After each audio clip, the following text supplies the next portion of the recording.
UK time. We cover all the genres from sci-fi to true crime. Our super cool panel rates the latest releases along with all the cool films like The Wild Geese. The Maker Lance is leading the way, along with Lord Toxic, who is possibly gay. Artist Rebel Rose will be holding court, while Lance's cousin Anna will be updating her latest archaeological report. Enzo still showing Oz crack while eating Mexican food. Love and bastard, he will never be rude. With Inside Man and Blue, call a loser downright to party while Trita Coel commands an army of hairy spiders. Occasional special guests like Retro and Drinker popping in the door. We're an open channel, you all know the score. All other YouTubers are welcome here, so don't be afraid to pull on our ear. Hail the chat, we love you chiming in. You never know what day you might be asked to jump in. On the all new Nielsen rating. Welcome to the Nielsen Ratings 2026, where we talk film and TV with Polies in the mix. We chat all things actors from Mel Gibson to Ice Cube. There's up at Chef Cube, the Forgotten Cool found on YouTube. Every Tuesday evening we start at 9 UK time. We cover all the genres, from sci-fi to true crime. Our super cool panel rates the latest releases along with older cool films like The Wild Geese.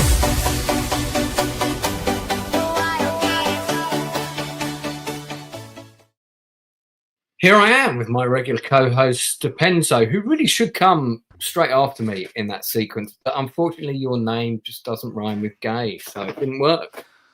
So- Yeah, I don't know. That song still needs work for sure. Yeah, it's you know, It doesn't it's- have that Gary Bolter charm to it. I still get the I get the old Nielsen ratings music, intro and outro music stuck in my head sometimes. well, we still got the outro. Well, Aaron Charman likes it, especially your new shot. There you go, nice ass. That shot's always been there.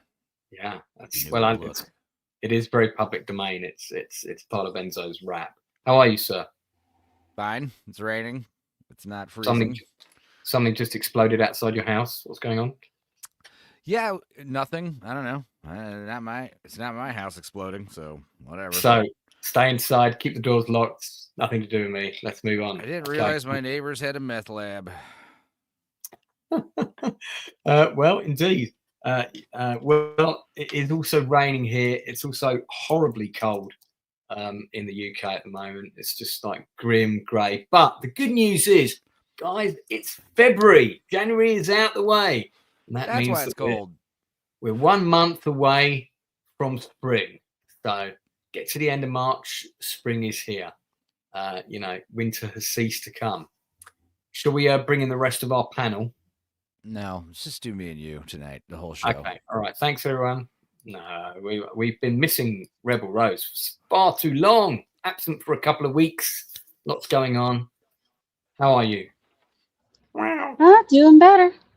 How's everybody today? Excellent. I nearly forgot to put in the cat cry there. I'll be sharper with it next time. It's because I'm How out of could practice. you? You're not been here. I'm out of practice. So I'm on camera today because I'm wearing a shirt. My hair looks reasonably decent. So so there you go. I've been interviewing or talking to various guests who are coming on the channel in the next couple of weeks. I'll be talking about that at the end of the stream. Talking of big and hairy people, Critic How's also here. Hello. Now, mate, is it me or has the layout of your camera? There's a whole. We can It's in a see different more room. stuff going on. Yeah, I It's know. like It's a like new- borderline. Looks like I'm a real YouTuber now, maybe. Yeah, you're not a real YouTuber unless you stream in front of a fucking wall of crap memorabilia, you know? Yeah, That's what I do. yeah. That's what Lance does. Yeah, Hey, I've got some Gundam stuff and Gremlin Right, stuff right. back there. what's in the tank that's immediately behind your head? In the little one Spider. is a corn snake, and in the bottom one is a carpet python. Jesus Christ. Okay, I thought you just had spiders, but you got two No, snakes as well. reptiles Oh, and stuff God. as well. I've brought Kira out on the stream before. You've seen her. She's a big black and grey. I feel yellow I snake. contributed to 50% of your nickname with the hairy part. I feel that was my doing, and now you've added Larry. I like what you've done with that. Pretty much, Sweet. yeah. Last but by no means least, it's my cousin Anna's here. Great to see you. You've also got a slightly different background, it looks like. Well, I think you had books before, but now you've got books in a different room. Well, this isn't even my room because I'm traveling, Right. so I can't Yeah. adjust it all that much. You're But streaming I have You a know room I'm without an that. AI. You're staying in one of Oh, those and hotels. yes, of course, this is all just a background of VTuber filter and everything. You're staying in one of those hotel rooms that comes with its own library. You know, one of those specialist kind of like Airbnb, but this one Airbnb with a librry. Now she's in the in the school room. library, being all loud, doing live streams while everyone's like, "What is her deal?" In the corner, in the corner. Well, welcome everyone. I'm not sure if we are having Inside Man and Northern on today. I know that they've just come off of a stream with Blue Collar Loser, talking about The Postman, a film that came out. Memory serves me, it came out in 1998. Oh, so close. 7. Right. Okay. Yeah, I was trying to remember which summer we did the Hillsborough play, and actually, because I thought that was the summer of '98, but I might be wrong. But because I was in Liverpool, and I came back. You see, I think it might have been released in America in '97. Don't forget, this is still the time when we got films. Yeah, much good point. Could be 98 over here, yeah. It might have been '98 over here. I came back for a couple of days from doing this play in Liverpool, and I saw it was on, and it was on at one of my favourite cinemas. In fact, the cinema I'd have the premiere of The Journey at many moons later. And I thought, I quite fancy this. Kevin Costner normally does a pretty decent movie, and I actually really liked Waterworld. I wasn't one of the people that didn't like it. I thought it was quite good. So I went to watch it. I was about 20 minutes in, and I was thinking, not sure about this film. And about 40 minutes in, I was like, there's some good casting here, because I'm a massive fan of Will Patton. Really like Will Patton. And then it was sort of like the music, everything in it was so overproduced. Yeah, and so over the top and cheesy. And it was very sort of, how much more heroic can we make this Kevin Costner character be? And then you had the ending, which is, I mean, watch Blue Collar Losers stream for a detailed breakdown, no doubt. But you've just seen it for the first time. They made you watch it for the first time. they did. Yeah, I mean, was it Blue showing me War of the Worlds is now the second worst thing he's done to me. That was yeah. You weren't a fan of. I wasn't. It's way too long. There's no need for that film to be 3 hours long and have slow-mo shots of Kevin Costner riding his horse, collecting letters from young boys who run out like, yeah, I missed him, Mum. And he comes back round, and the sun's behind him, and Like, I get the whole idea of the post-apocalyptic world, and he's the one who brings hope back to it, you know, the world, by by connecting all the communities through letters, and it's the fact that he does it by accident as well, because he's pretending to be a postman just to get a meal and stuff like that. But God, that story could be told better and shorter, so much shorter. It's 3 hours long. I haven't seen it since I saw it at the cinema. I never rented it. I never had it in my collection. I never felt the need to reappraise it many moons later. And I think you've just confirmed that I still don't need I don't need to see it again. I really don't. It's a one and done. I mean, yeah, it's not awful all the way through or anything, but it's so over the top. And I think pretty much for the last 25 minutes of the movie is me just saying, is it over yet? Is it over yet? Please, can it just end? Because I'm done, And I think it's crazy that, because Waterworld wasn't awful, I thought. It's not great, but there's actually a cut of it called the Ulysses cut, which is half decent. I've got it. I've got it. That's actually half decent. I can't believe he followed up a post-apocalyptic 3-hour-long film about a reluctant hero with another 3-hour-long post-apocalyptic film. I was like, dude. I think the big problem with Waterworld is the best sequence in that movie is the attack on the atoll, and that happens in like it's like the end of the first act. Yes. And once they've done that battle, nothing in the film tops that sequence. No. That sequence is so good.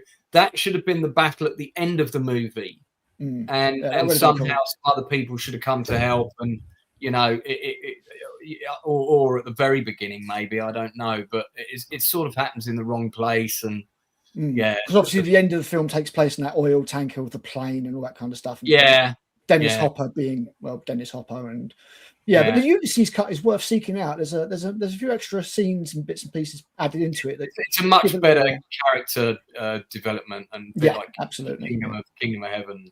Anyway, I think one day we'll do a stream on director's cuts and different cuts of films, and look at. There's quite a few films that can be redeemed by a director's cut, or whatever you would call a director's cut. Aliens 3 is one of them.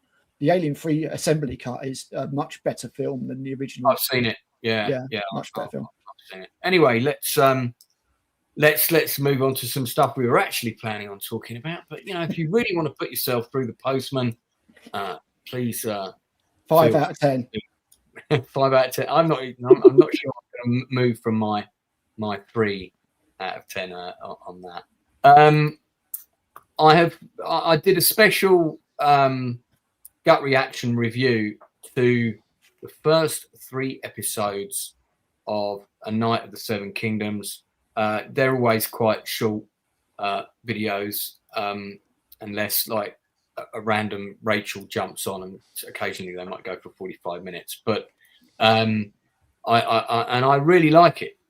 I've really got into this show. The first episode, I was like, yeah, this could be good. Second episode, Danny Webb was in it, which was great because he's a friend of mine, and there's an interview with him on the channel, and he's going to come back and talk about. I've had a chat, and he's going to come back and talk about Night of the Seven Kingdom.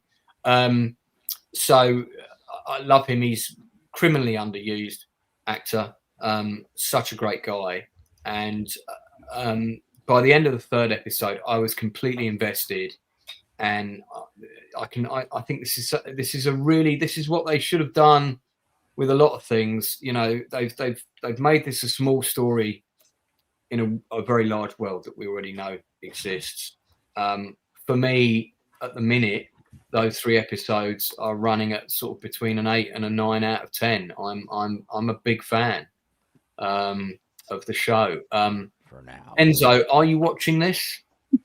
Nope. I'm not getting burned by Game of Thrones again. Like I said, if it's this is going to be a one and done. I think this is going to be a one and done sort of story. They said they said this show's going to go on for like 15 seasons or some bullshit. They said they have enough material to cover like 10 seasons of this show. Like that's the plan. Yes and no.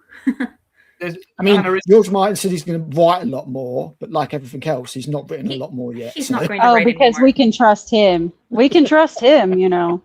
How many novellas about this Duncan the Tall character 3. exist? 3, Okay, and they're all quite good. Yeah, You should read them. So at the minute there's material for losers. I'm just kidding. No. At the minute there's material for 3 seasons. Yeah, I don't know. I mean, I like Game of Thrones. You know, everyone. It's that ending just sucked, and I haven't watched House of the Dragon yet. You know, I mean, I'm not going to give this one a shot until I have multiple people telling me after it's all said and done, or at least this first season. Maybe I'll check out this first season once the second season comes out. That's what I was telling some people to do with Pluribus. Pluribus is good, but you can wait until season 2 comes out 3 years from now, and then I think that's what I'm going to do, because I only got halfway through it, so I think I'm going to wait till the second season comes out, and then is it really going to be that long before we? They've said it's going to be probably 2 years at least. They haven't even shot season 2 yet. They're going to start shooting it because they didn't know season 1 was going to be a success, and so it was by no means already commissioned for 2 seasons, was it? It's not like Starfleet Academy where they shot 2 seasons back to back because they knew it was going to get cancelled. Oh, season 1's really short. Anyway, it's really short. So well, I mean, I saw Gary Nerdrotic raving about the show. He liked it, and then I saw John Delarose, that famous idiot, talking about how the show's woke. It's woke, and it's just like, I mean, he had a problem with something about a little kid talking about men getting fists in their ass, and first guy time we see the guy is like he's taking a dump. I mean, yeah, I mean don't mind. that's a thing, but I mean, I don't the mind quality of the offensive show is stuff. good. Yeah. It is good. I broke my George R.R. Martin boycott for Open Bar because obviously Drinker said they're going to cover it, and I'm glad I did. If I'm being honest, it is a good show. Congratulations on your turn on Open Bar. I thought you did really well. Well done. Thank you. Yeah, I got some bad feedback, but I've also had some good feedback. So when you say you got some bad feedback, you didn't like go and read all the comments. Yeah, no, never read somebody, chat. somebody Yeah, he did. No, I didn't. Somebody did the lovely thing of coming and putting a comment on my channel. Oh, okay. Well, I mean, look, man, that's up to them. But I mean, at the end of the day, just remember that thousands of people are watching that show, and I was also watching the chat, and there was very little negative chat about you in the chat overall.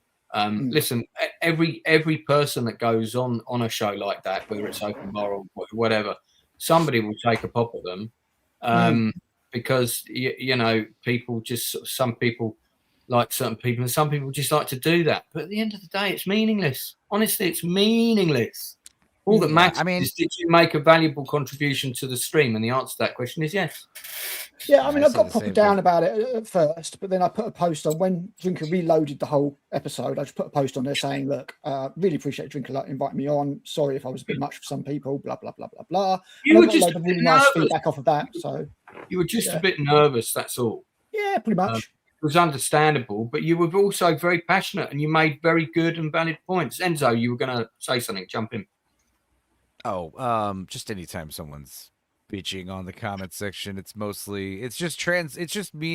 means they're basically saying like, why am I not on Drinker's show? That's what that means. Why is this? They hate new people because it's like they should have given me a shot because I've super chatted Drinker fucking thousands of dollars to be his friend.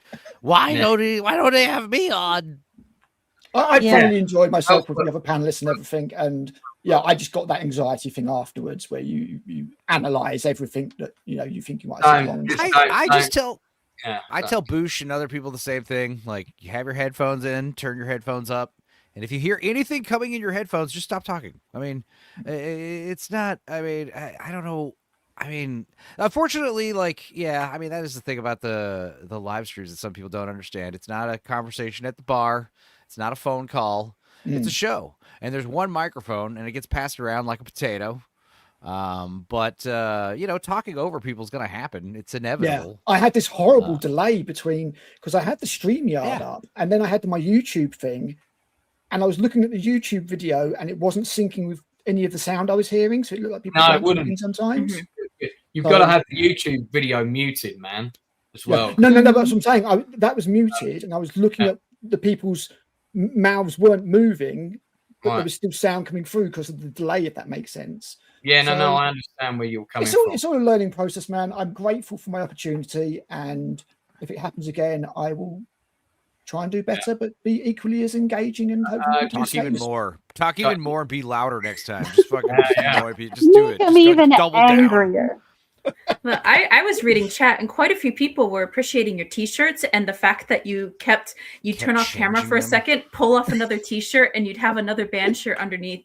And a few people were noticing and were starting to wonder what your next shirt would be or how many shirts you had on, as if you were a Russian doll or something. Mate, I didn't even notice that. That was so funny. Yeah. 5 in total. I advertised 2 of my mates' bands. Okay, I knew it. I had a feeling they were all like local bands. Going back to some people recognize some of those bands. You got some love. Going back the Bolt Thrower one was popular. Going back to Night of the Seven Kingdoms, why has P3 got a massive dong, and why is it so important that we know? Danny Webb's answer to that question will be, look, I just used my dick. They just asked me if I was happy to do a full frontal scene, and I said yes. Prophesis? What prophesis? Exactly. Northern, welcome. Welcome to the Nielsen ratings, mate. I wasn't sure if we were going to get you today, so Thank you. Yeah, there's a few things to sell. Plus, I had just come off the blue collar stream as well. So Postman, God, like we're sandwiched now. We've got like blue collar on before, and I've got someone else coming on after that. So it's it's a busy Monday. Tuesday nights become a bit of a busy YouTube battleground. But yeah, and I've just been editing my Terminator 2 review for November as well. And Jesus Christ, it's I had a few problems with clips freezing and everything, so I've managed to sort it now, thank God. Talking of Terminator 2. Did you see there was a news story on Sky? This was either yesterday or the day before, where it says that AI servers, it's been discovered, have now created their own chat rooms, their own social things, and they're talking to each other. Did you hear about that? That is yes, crazy. it's all stupid. No, but here's the thing: it's all overblown. It's just like distraction story. Basically, you know all those stupid spam bots you encounter in social media every day. Imagine if they were all just talking to each other and on a secluded website. That's what's happening. Yeah. So I mean, this idea that they're gonna like overtake the world and stuff, it's like it's just botting bots. They're just bots talking to other bots. It's just hilarious. So what are they doing? They're working out which email they haven't sent a penis sharing details. Hi, I'm the Prince of Nigeria. I've got $2 million for you. They're working out who hasn't got that email yet.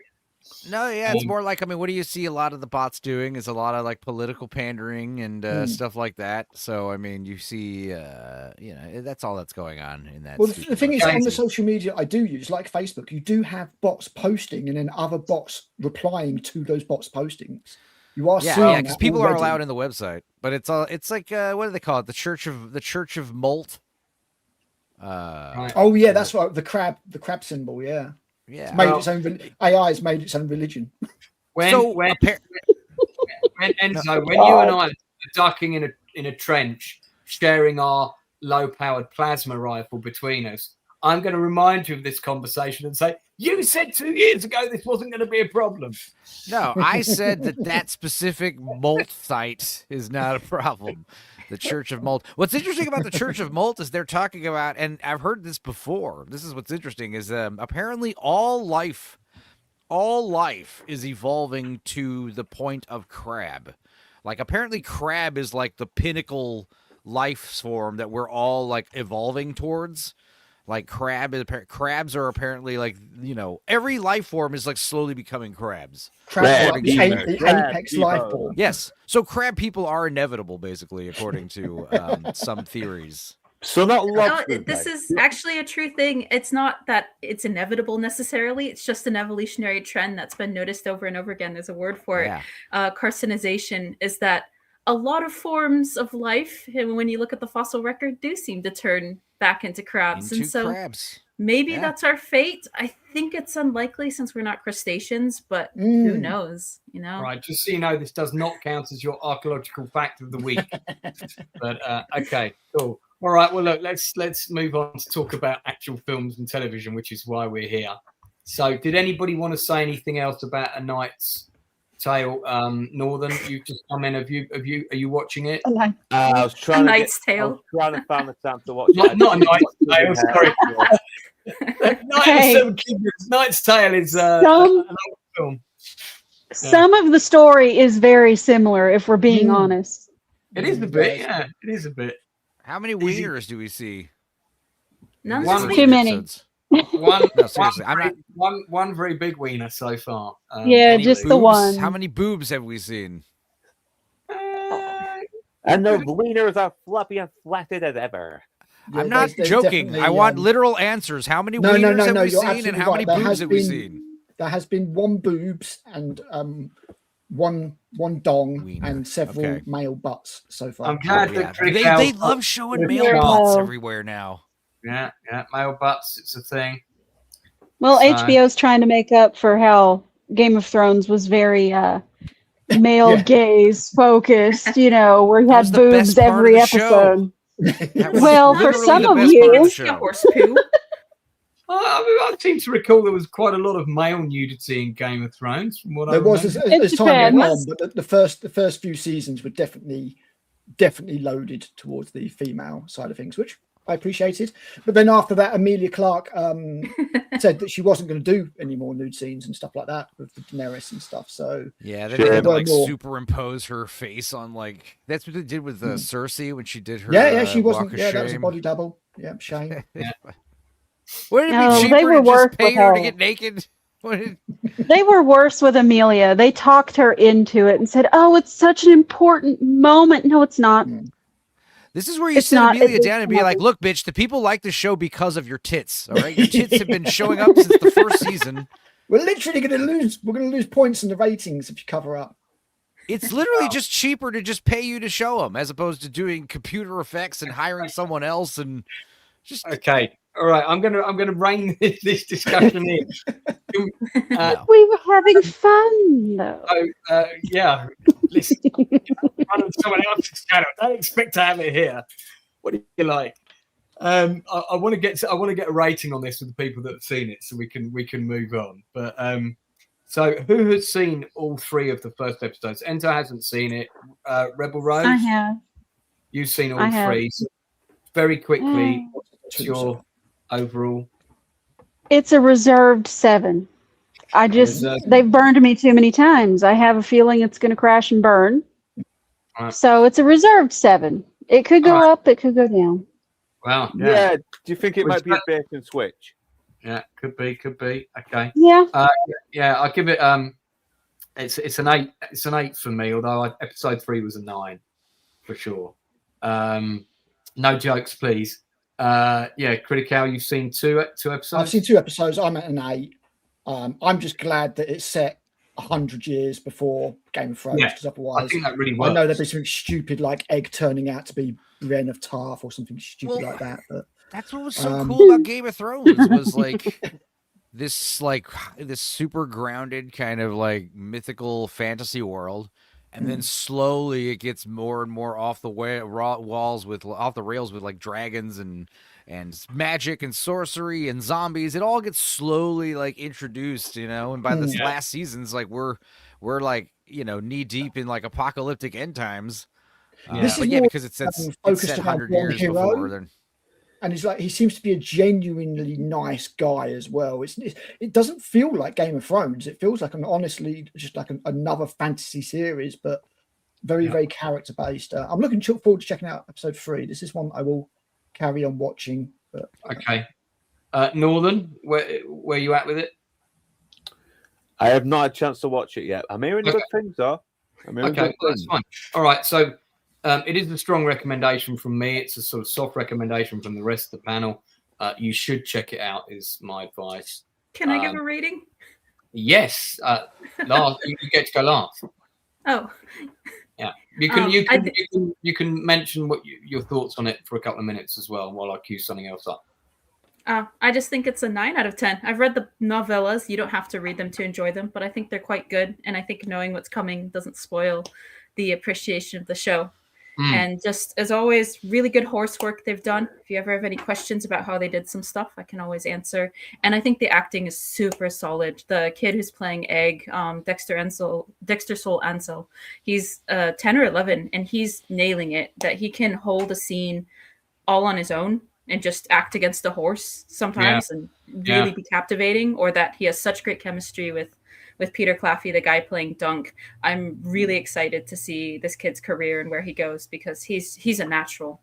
So keep it up. I'm expecting excitement in the next 3 episodes. I did say on my gut reaction review, one of the things that makes the show work is the chemistry between the 2 leads, and also the way that those 2 characters are written. You're interested in them. You're kind of, you want to find out more about them. You want to know what happens to them. You're definitely on side with Dunk, because he's a nice, well-meaning guy with no hidden agendas. And that sort of makes him very endearing, especially in a world so full of all these horrible fuckwits. So that's the thing is it's refreshing after watching things like Game of Thrones. Yeah, and stuff, so. yeah. I think it's and it's. I looked at the credits and so on, and it's not got like a massive writing team. There are 3 or 4 people principally. There's a writer's room, sure, but it's not like 9 or 10 people. You know what I mean? So it's a bit more. It feels like this was well managed and had a clear vision.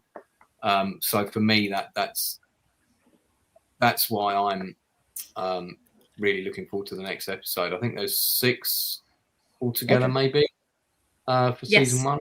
Yeah, 6. Yeah.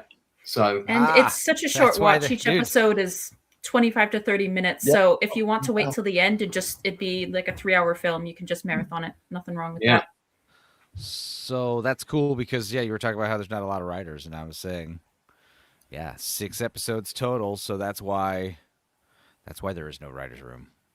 Because it's not like one of those shows that's got 21 executive producers as well. Those are just the worst, you know. Yeah, I mean, I think they did have a writer's room. I think there's like 4 people on it, and the main show. No, but the point is, I was saying, I've been saying this. Like I heard this from a friend of mine who works, in the movies, and he was saying, like, because of the writer's strike, one of their stipulations was if there's more than 10 episodes on a season of a show, then they get like a fully loaded writer's room, like with okay. Yeah, so that's why every show now is having 8 or 9 episodes or less. Seasons are going to start having smaller and smaller episodes. It's just back. And they kind of screwed themselves because they sort of brought in this soft legislation where a writer's room had to have X, Y, Z, and actually that just makes it more complicated. It's just like people arguing like, oh, I want $20 minimum wage at McDonald's, and then what happens? They're like, okay, and then they replace everybody with robots and kiosks. It's like, So not so good. Anyone else want to say anything else about it before we move on? Anyone? Bueller? No. Anyone? No? Okay. All right. We'll move on. Right. So as I go to each guest, I have my sound timer here, and I'm going to give you 5 minutes to talk about the film or films of your choice, and then we'll go on to the next guest, and hopefully everyone will get to do that twice. So, Enzo, as you are my spectacular co-host, we'll start with you. Away you go, sir. Well, I watched some good stuff. I know I talked about The Plague recently, right? And then there was just in general rewatch. No, the movie The Plague about the bullying. I'm pretty sure I talked about that a few weeks ago. That was good. I also rewatched The Pest, 1997 John Leguizamo movie. That one's funny because even if you hate it, it's still gonna make you chuckle at least once or twice or 3 times because there is some genuinely. It's just so stupid. But what's great is John Leguizamo's playing this like very annoying character. He's doing this Jim Carrey over the top zaniness. He's just a cartoon character. But what's great is like everyone hates him, and they want to kill him because of how annoying he is. I thought that was funny. I think it would be because of his recent comment or something. Well, he's such a hypocrite. He is. That is part of it, but also he's. It's just so funny because this has been one of my favorite movies. One of my favorite stupid comedies from the '90s. But it's also a great little parody of the most deadliest prey story or whatever. Human hunting. There's surviving the game. There's Hard Target, and then there's The Pest. Those are like the 3 essential 90s human hunting movies. But John Leguizamo, he's just constantly doing these various impressions of racial stereotypes. Also, Jeffrey Jones and all the weird Germans are funny. All the weird Scottish people are funny. There's that great... there's so many good... There's really great gags in this movie. Like, for Jeffrey instance... Jones isn't he in prison now? No, he got out. He got out. He was. Yeah, no, we're not going to talk about that. Okay. But so what's funny is there's like a great gag where like he owes $50,000 to the Scottish mob because he's a con artist and I don't know, he's in over his head. Also, it takes place in Miami. It's a very colorful film with colorful people and there's all sorts of they make fun of the Japanese and the Chinese and the Puerto Ricans and the Jews and the Scottish and the Russians and the Germans. It's very funny. But there's like the Scottish mobster. He's like saying the Scottish mob, nobody takes them seriously. You have owed me $50,000 for 3 weeks now, and now if you don't pay up, we're gonna murder your whole family. He's saying in a Scottish brogue. And what did he say? There's a point where John Leguizamo, he's like, you know what day it is? And John Leguizamo is like, is it Sean Connery's birthday? And he's like, Sean Connery's birthday? And then all of the mobsters hear that. They're like, Sean Connery's birthday. Oh my God. They start doing the sign of the cross and playing the bagpipes and stuff. Like, it's Sean Connery's birthday. There's some great gags in this movie. Like I said, even if you saw this movie and thought it was annoying and stupid, you would watch it begrudgingly. There would still be at least a handful of moments where you were like, all right, that was funny. A lot of great moments with Jeffrey Jones's like sissy, obviously homosexual son. Yeah. I don't even want to spoil too much. If you haven't seen it, it's free on YouTube. It's great.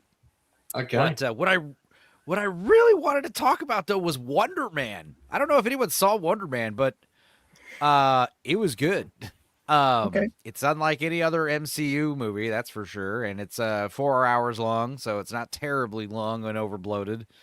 But yeah, it was Lance. I know you don't like MCU shit, but this is not an MCU movie. It's a movie about movies. It just happens to have a superhero in it from the Marvel universe, but it was a very because you know the big complaint about Marvel writers and Star Wars writers and all them is like the writers have no life experience. They all just sit around in Hollywood cafes and clubs, and it's all about fame and social media with these writers. They don't have children. They haven't been to wars. John Milius, the writer and director of Red Dawn, he was like a veteran. You know, he knew things. He'd seen things. He'd done things. But this is where one of the few times where like the writers are writing to their talents. They're writing about the movie industry, and there's a great, like technically it's an MCU movie, but the only MCU, there's no homework involved. Like the only thing you kind of need to watch is Iron Man 3 to understand who Ben Kingsley is. But other than that, that's another reason why I like it. I've seen Iron Man 3, so I'm off the hook with that then. So he's, he's not the Mandarin. He's the terrorist guy. He's the actor who played a terrorist who pretended to be the Mandarin. Yeah, Terrence is his name. I've seen Iron Man 3, so that's good. But okay, that's like the big problem with all the modern Marvel stuff is you have to watch all these dumb shows to even understand what the hell's going on. This show is like totally standalone, but it does some great like kind of Incredibles style world building with the world of like we live in a world of superheroes. Because this is minor spoilage, but there's a 4th episode. The 4th episode is hilarious. It's like a standalone episode. It's all in black and white. And it's all about, like, basically, Wonder Man, the character, was a superhero who was also an actor. But this is kind of like he's an actor who happens to also be a superhero, or superpowered, anyway. He's not a superhero. He has superpowers. But he has to keep it a secret. He doesn't want anyone to know he has actual superpowers, and the reason is because he talks about how there's this guy named, Daryl Doorman, and Ben Kingsley knows exactly what he's talking about. He's like, ever since the doorman guy, like I thought I'd never work in this town again. And he understands. He's like, oh, and that's the end of episode 3. Then episode 4 is like the story of this Daryl Doorman guy about how he has this like superpower he acquired where you can like walk through him like a door. And if he's like standing in front of a wall, you can pass through that wall. He can walk through walls, and he becomes like a celebrity, and he starts doing like, he has like a role in a movie where he helps a bank robbery. And the idea is like, we're gonna have a real superhero cast in the movie instead of special effects. And he kind of gets this like 15 minutes of fame where he blows up, and then his career comes crashing down when Josh Gad, the actor, disappears inside of his body. And your 5 minutes are up. So you need to give me a rating for this and also the other film. Like Wonder Man, out of a as a Marvel project, like it's kind of underwhelming. There's no big action sequences really, and it's kind of a comedy. I don't know. I would give it like it's definitely one of the best Phase 3 Marvel's projects or post Phase 3 Marvel projects. But it's nothing like any of the other Marvel crap. So it felt like a repurposed script. Yeah, kind of. I don't know. I would give it like an 8 just because it was just so fresh. If this was like an A24 like standalone thing that had nothing to do with Marvel, I feel like people would be like really like, I don't know, loving it. What is it? 6 episodes? Where can we watch it? It's 8 30-minute episodes. It's Disney Plus. Okay, yeah, it's Marvel. It's it's Marvel shit. So what's it on Disney? Or where is it? Yeah, Disney Plus. Okay, Disney Plus. I've got Disney Plus, so I can watch it. Very good. What about the other film, the Pest? What would you give that out of 10? Oh my God, The Pest I give like It's a terrible movie. So I give it like a 5. But because it's so funny, I'd give it like a 9 for the jokes and stuff. Especially like, I mean, we live in this time where like you can go back to old shitty 90s movies. Movies that sucked in the 90s are now like, that was pretty good. Well, a lot of the ones that were very average look like genius films now. That's very true. All right. Well, listen, I'm going to move on to the next panelist, but when we come back round to you again, you can expand further if you wish, or you can get on. Nobody else see Wonder Man? Anyone else want to comment about Wonder Man? No. Okay. All right. We'll go. Oh man. Rebel Rose. You got Lance, you should definitely watch it. I am interested, so I'm going to watch it. Rebel Rose. You got 5 minutes. Go. Well, I did watch it, and it's one of the better Marvel shows. Oh yeah. Just leave it there. It's okay. Not great. It's not terrible, but right.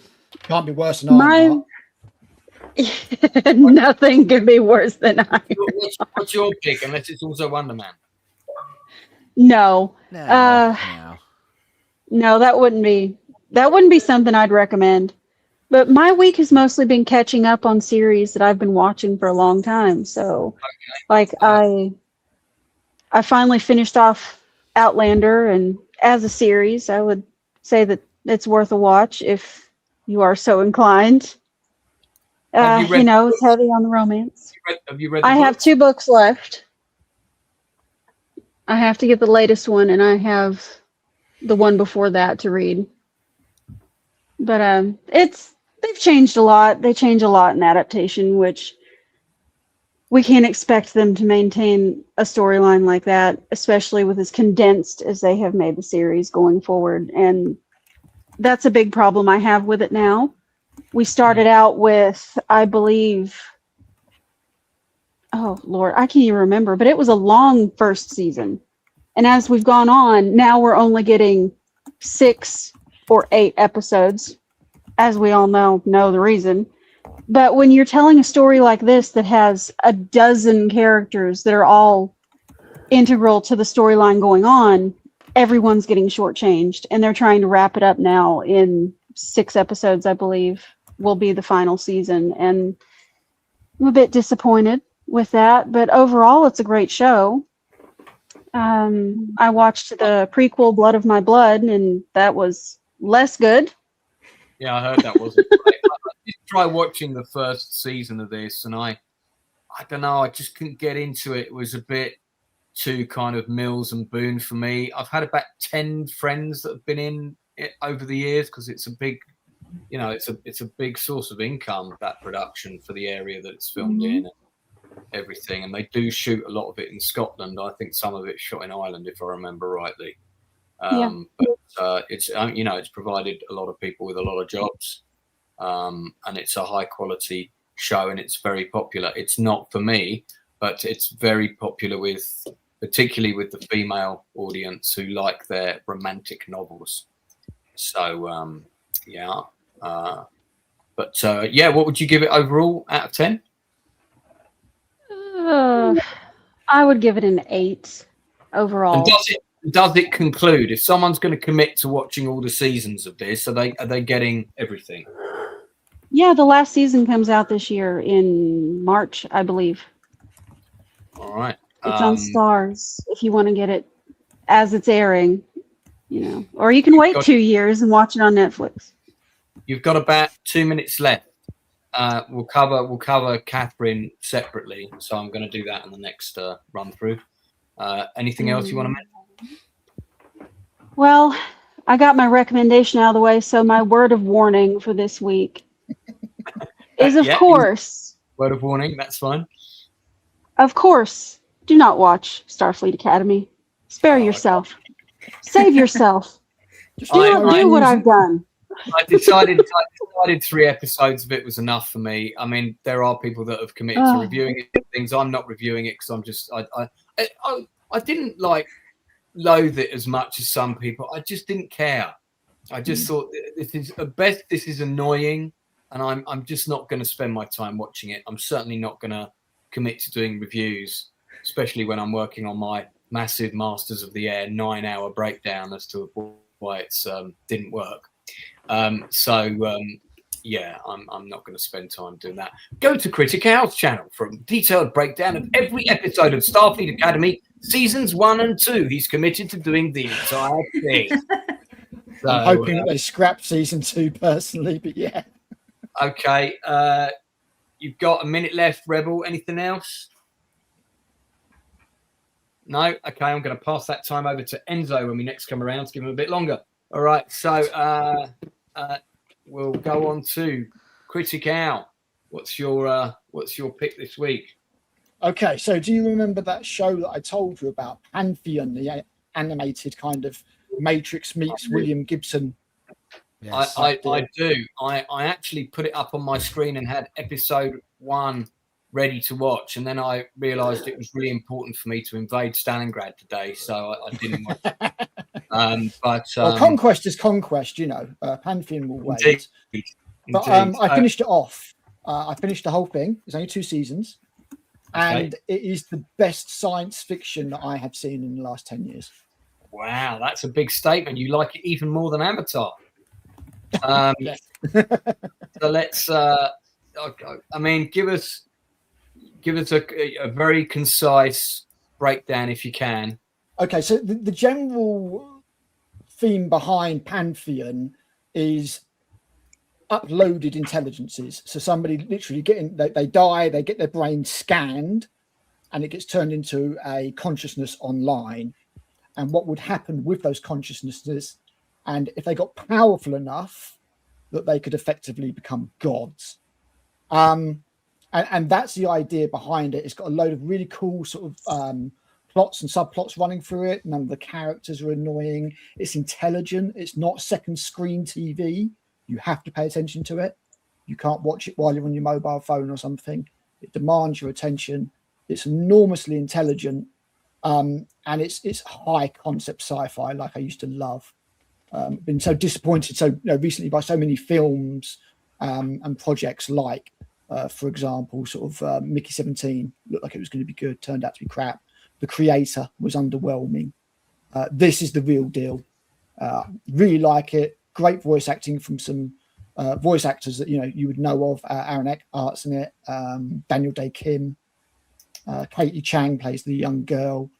And yeah, it's really, really good. The only complaint I would really have about it is the last 2 episodes are set after a massive time jump. Right. And it feels like those last 2 episodes could have been another season all of their own. Right. Okay. So that feels like they made a bit of a rush cop out. Yeah, kind of. Yeah. I kind of feel like maybe it had a 3rd season and instead they just did a 2-part finale because maybe it didn't get renewed or something. Right. But no, I thoroughly enjoyed it. It's great sci-fi. Really, really good sci-fi. Right. Okay. Fantastic. What's your rating for it out of 10? It's a 10. You've still got a couple. It's a rare 10. I mean, I was blown away by the end of it. It was just such great science fiction. It's based on a series of short stories by Ken Liu, I think it is. Ken Lau. I need to check out those short stories. Where can people watch it? It's all on Netflix. Oh, okay, Netflix. Okay, great. 2 seasons. I think there's 8 episodes a season, or maybe 10 episodes a season. But there's not loads of it or anything. It's not going to take you ages to get through. You've got you've got a minute or so left. Is there anything else you want to plug? I don't know. Can I talk about Pantheon for another minute? I did see Primate. Primate's okay. It's kind of dumb. It's nothing. It's basically Cujo, but with a bloody chimp. We talked about that on a previous week. You thought it was all right. What's your rating for that? I'd give it like a 7. It's all right. It's pretty dumb. There's some pretty stupid plotting and writing in it, but it's kind of fun to watch. I think the chimp was the best actor in it, personally. Right. That's probably my minute done. Well, the sand timer's still running. I'll add it on for next time. Or give it to Enzo. It's fine. Okay, all right. So Enzo gets a bit of extra time when we get back. Okay, that'll be a thing, I think, going forward. Talk about Wonder Man some more. Spare time. Pass it to Enzo. Okay. Very good. Anna, what you got for us this week? either film pick or archaeological fact of the week. So my apologies if you've spoken about this before. I finally got to it, but it came out a couple months ago. Was Last Samurai Standing. This is one of the ones because since I work in Japan, people always come, like friends and such, who are always coming at me when there's some new show that has anything to do with Japan. It happens with Shogun, with Blue Eye Samurai, about the whole Assassin's Creed Shadows debacle, because people were like, I want you to watch this and then tell me what's accurate and what's not. And these are all time periods that I don't work in, so I can't be an authority on it anyway. But you get Last Samurai Standing, I'd heard a number of people recommending it, and then I had friends pushing it at me, so I got to see the first episode, and so far is pretty good. A lot of people. You're talking about Blue Eyed Samurai, just to be clear. No, Last Samurai Standing. I did like Blue Eye Samurai.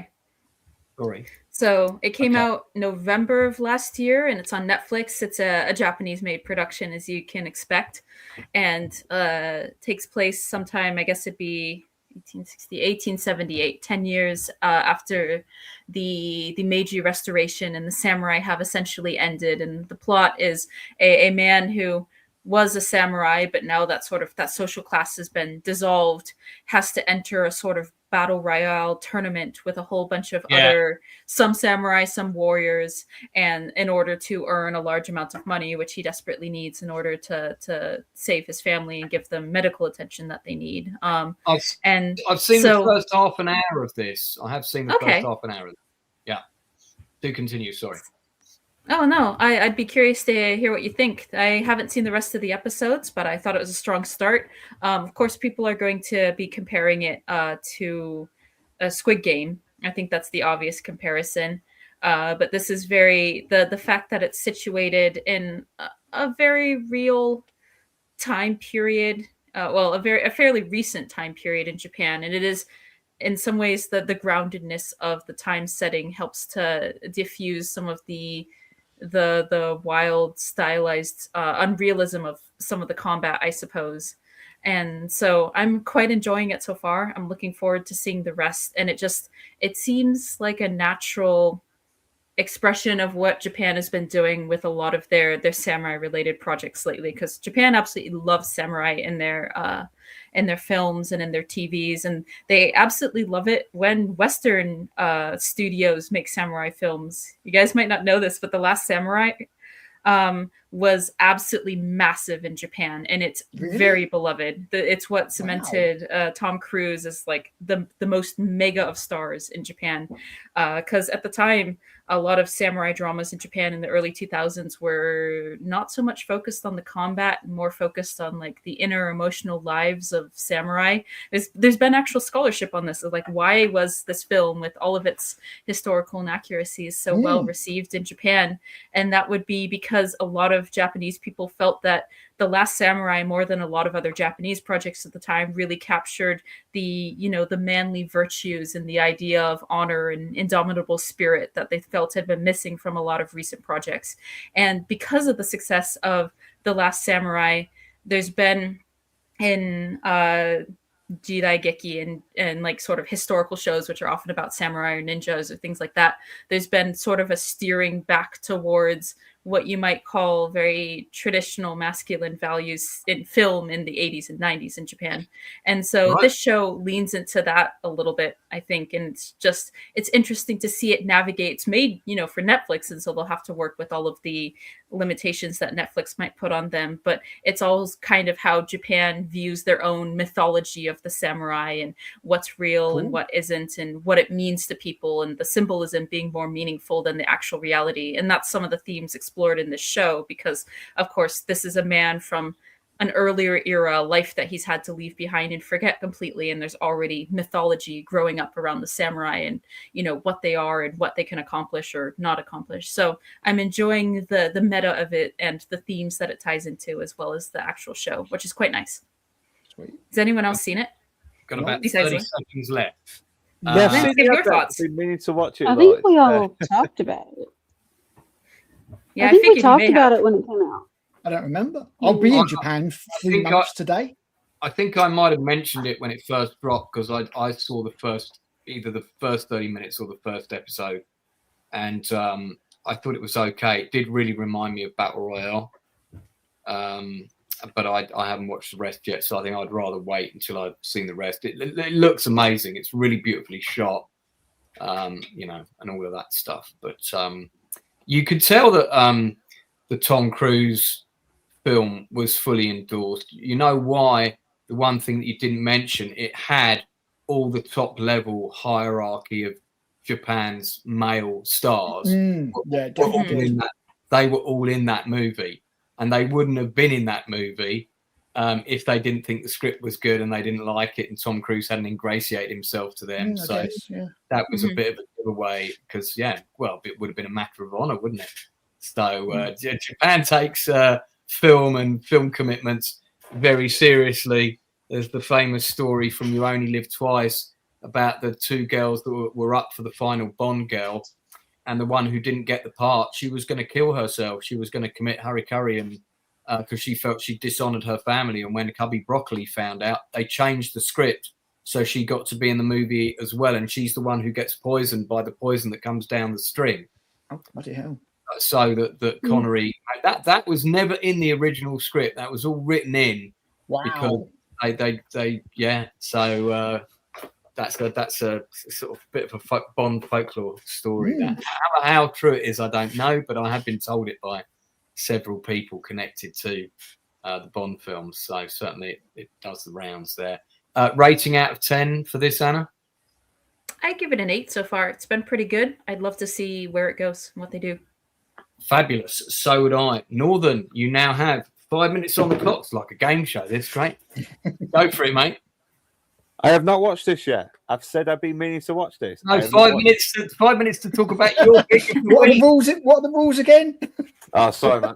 Talk about your thing first. I'm doing multitasking here at the moment. What was my pick? The 1978 Lord of the Rings animated movie. I just watched that last Saturday for the first time in a long time. Ralph Bashki one. The Ralph Bashki one, yes.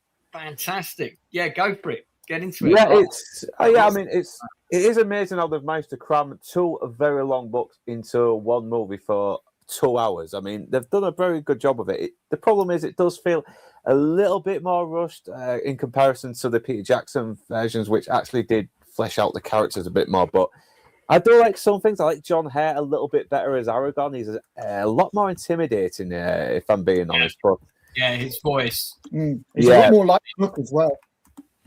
Yeah, and it does kind of go back a little bit more to the Viking look that inspired the actual books, and I like how the violence is a little bit more savage as well. It's a bit more gruesome. People get hacked up and blood spurts out of them, which was which goes back to the 1970s PG just not being afraid to be a little bit gruesome. But they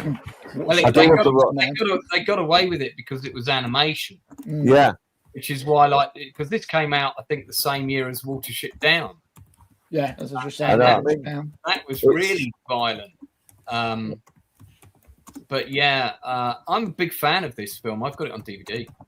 Yeah, no, it's not perfect, but it still does a good job sort of telling the story. And Frodo's kind of a badass in this as well. He's not falling down all the time. If I had one problem, the ring does kind of doesn't seem to fit. You never feel like the ring has that power over people as much as you do with the Jackson versions, because Frodo never really comes across like he's becoming addicted to the bloody thing. He's still the same even at the end when they meet Gollum. But and even Gandalf kind of holds the ring and he's like, look at that. You know, he doesn't get bothered about it, not one bit. And the Jackson film kept the ring as a character almost. This I mean, it is a lot better as well. I mean, Saruman's a lot better. You got Christopher Lee on there as well. He's on this as well, isn't he? As Treebeard. I used to have the vinyl soundtrack to this by Leonard Rossman, who did the score for Star Trek 4, the one with the whales. You can hear the scores are very, very similar. And I gave it away to a girl I fancied at school. Oh, that's worth about 200 quid now. Yeah. Yeah. Oh, Samwise Gamgee is horrible in this. You know. No, give me the Sean Astin one. He's kind of badass. Gandalf's all right in this as well, but he's really kind of He's really over the top and creepy. He points right at fucking Frodo like he's about to haunt him or something. Like he's trying to put a spell on him all the time. His face. I love that shot. Yeah, no, he's a bit of a grump in this one. This Gandalf. He looks more like Saruman some of the times. And you know, have you noticed why he knows? Yeah. Also, why did they call Saruman Araman in this as well? There's a couple of times where they don't pronounce the S. It's weird. That I don't know. This only gets to Helm's Deep, doesn't it? It goes up. Yeah, it's very sad. I think they did do a ranking bass version, but it's on YouTube. But apparently, no one likes it. Apparently, it's like a weird musical. That's the bit I remember. Yeah, the bit with the red with the black. I mean, I've not seen this in over 20 years. That's the rotoscoping. I really like that technique with this. It is good, yeah. It really works, especially with the Helm's Deep sequence and the orcs and I remember like black horses rearing up and stuff like that, and it's been a long time. Yeah, and I love how the background just disappears, and you get this really psychedelic sort of thing to evoke the mood or the terror, the danger these characters have gone into. And I even like how Sauron is a bit more mysterious, like his this silhouette. You don't see, because I think in Lord of the Rings, the actual live action movies, I don't want to see Sauron in there. I don't want to see Sauron's true form. I want a bit of mystery with Sauron. Well, he was going to be in the film, wasn't he? And he changed their mind and put the troll in there instead. But Aragorn was meant to have a sword fight with Sauron, which would have sucked. So I'm glad they made that change. I'm glad they didn't do that as well. Proud Pete. Luke, you're out of time. Rating out of 10, mate. I give it a good 8 out of 10. It's a little bit flawed, but there is still a charm to it, though.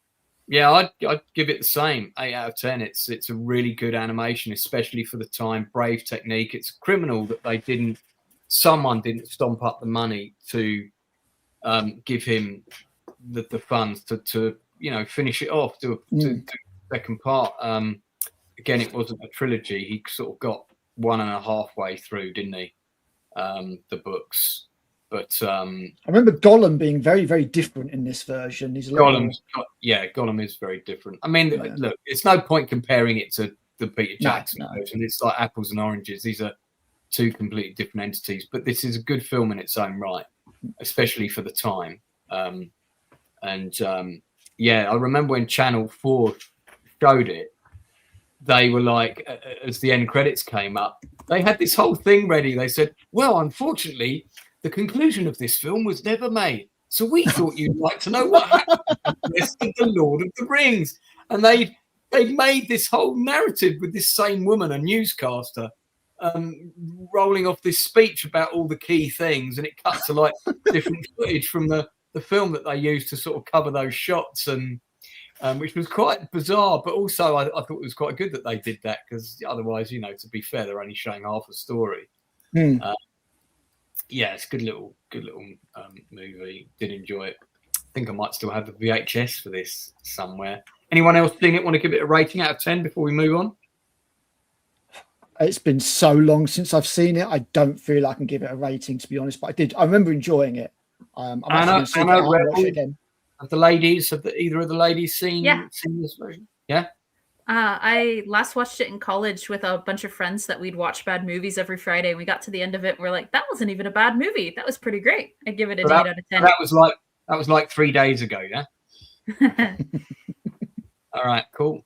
So your friends liked it. You and your friends liked it. Yes, we did. We had been watching lots of garbage up to that point, so maybe we were conditioned to like it, but it is a good film. Okay. All right. Very good. Enzo, have you seen that version?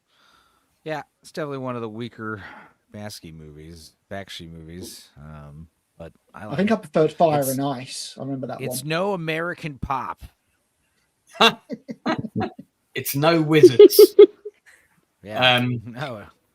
All right. Now, how many people on the panel have, of course, we lost a fantastic actress recently, Catherine O'Hara, one of my personal favourites.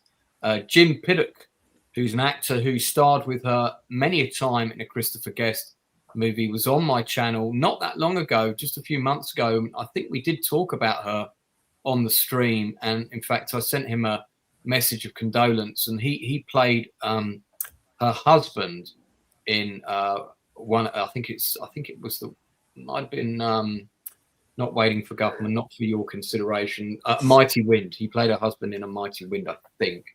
But the Christopher Guest movies, I think, are her best work. Is there anyone on the panel that hasn't seen something with Catherine O'Hara in it? Yeah, we've all seen something with Catherine O'Hara. Okay, good. Yeah, okay. Well, let's talk about her a little bit. What I'd like each person to do is either pick a show or a movie that she's been in. For mine, I'm going to pick Best in Show. I like this film almost as much as Spinal Tap. I mean, Catherine O'Hara's not in Spinal Tap. She hadn't met Christopher Guest at that stage. But this is by the same group of people. Again, Christopher Guest and Michael McKean were the sort of the two main people behind it. And it follows, it's shot in the same style, like a pseudo documentary, following these 4 different sets of dog lovers who are entering the Mayflower dog show. I think in Atlantic City or somewhere like that. It's not set in New York or LA, which makes a nice change. And it just follows them round. And Catherine O'Hara is paired up with Eugene Levy. And of course, the two of them had worked together extensively throughout their lives, and he did a really nice tribute to her. And of course, they would then go on to do Schitt's Creek together, where they would play husband and wife again. She plays the character of Cookie in Best in Show, and the running gag is every time they meet somebody, whether it's like a man at a gas station or the guy who's parking their car, or the guy always recognizes Cookie, and then we realize that at some point she slept with him in the past. So it's sort of slowly dawning on Gene Levy's character that his wife, before they met, was a bit of a floozy and sort of slept around. And Catherine O'Hara plays that role really brilliantly, because she could have played it without any nuance, and she always kind of pretends to not quite remember them, but then is surprised and goes, "Oh yeah, no." So it's a really good role for her. It's also a great movie. Anyone who hasn't seen this, who's a dog lover, should watch it. Anyone who hasn't seen it, who's a cat lover rebel, should still watch it, because it's a lot of fun. I defy you not to laugh. It's a good movie. It's 9 out of 10. We were following down this. What's her name from Wicked? The skinny girl. Ariana Grande. No, Ariana Grande. Yeah, she. We kind of we found out last Halloween that her and her friend reenacted a scene from Showgirls, just for fun, like the scene where Gina Gershon and Elizabeth Berkley are talking about puppy chow at the restaurant eating dinner. It's weird. Oh, yeah. But then I found out that the year before that, her and her friend reenacted a scene from Best in Show, and a couple scenes from Best in Show, where Ariana Grande plays Eugene Levy, the husband, and the friend plays Catherine O'Hara, and it's a scene where they go have that dinner with that other couple, and the dog gets on the roof. Yeah. But, yeah, dude, first of all, Ariana Grande's Jennifer Coolidge impression is hilarious. But yeah, people love Best in Show. I think is the main thing is that I was getting at is it's so funny, and it's one of those movies where kind of like Big Lebowski, the first time you watch it, you're like, that's pretty funny, but the more you watch it, the funnier it gets. Yeah, because you learn you get to know the characters more, so all of their actions and shit. It's like a big inside joke that you don't really get the first time you watch it, but the more you hang out with these characters, the more the humor kind of seeps through. There's so many layers of hilarity. It's got massive rewatch value.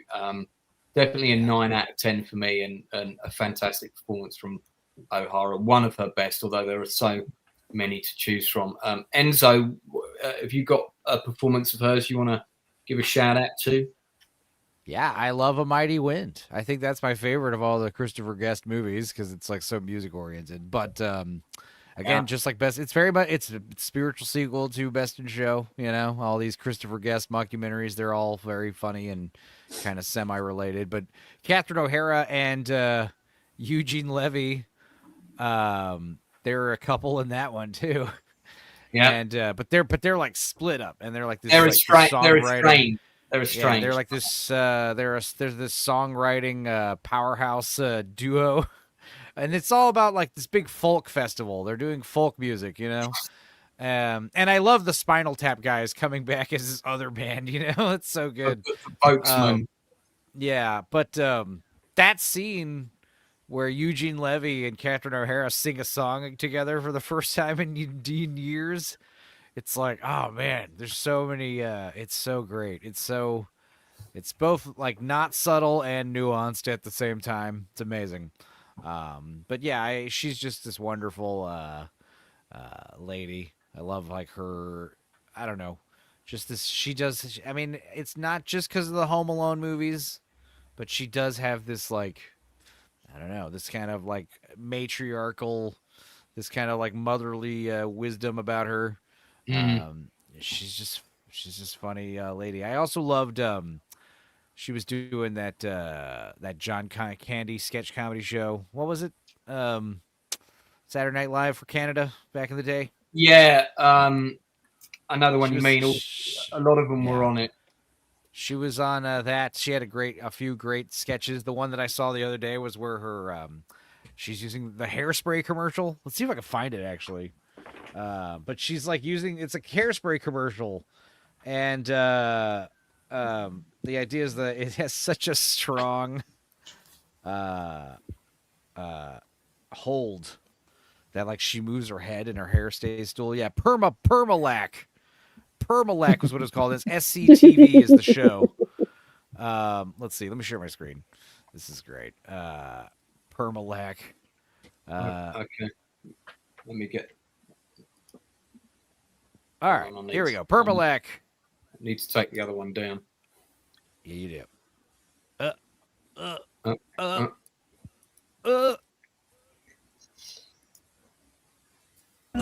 She pooped out, but her hair held up. With new Permalac Professional Style Hairspray. Permalac contains a unique, long-lasting holding ingredient that keeps every beautiful hair in place. So your hair will never lose that style that's so distinctively you. Lustrous, full body, and static-free.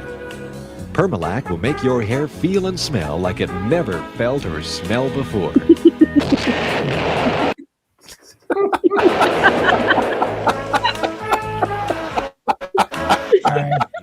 You get it. Better take that down before I get a copyright strike on that one. But great stuff. What was the name of that show? SCTV. SCTV, that was it. Yeah. And a lot of Canadian actors kind of, especially the comedians, that was their starting break on that one. Fab stuff. Let's go back to, Rebel. Do you have a performance of Catherine's or a movie you might want to mention? Something of hers, maybe the Home Alone films. I don't know. No, one of my favorites is The Nightmare Before Christmas. Her performance as Sally is just beautiful. She did the voice, didn't she? For yeah. And I've actually got Sally. a figurine. I've got a figurine of her, which I'll grab whilst you're chatting about it. Go ahead. But her vocal performance is just stunning. She brings such a sweet, tender performance and just brings Sally to life in a way that, maybe somebody else wouldn't have chosen to go that route. It's just, there's just something about her voice in that moment that's just incredibly beautiful. I don't think she gets enough credit for that.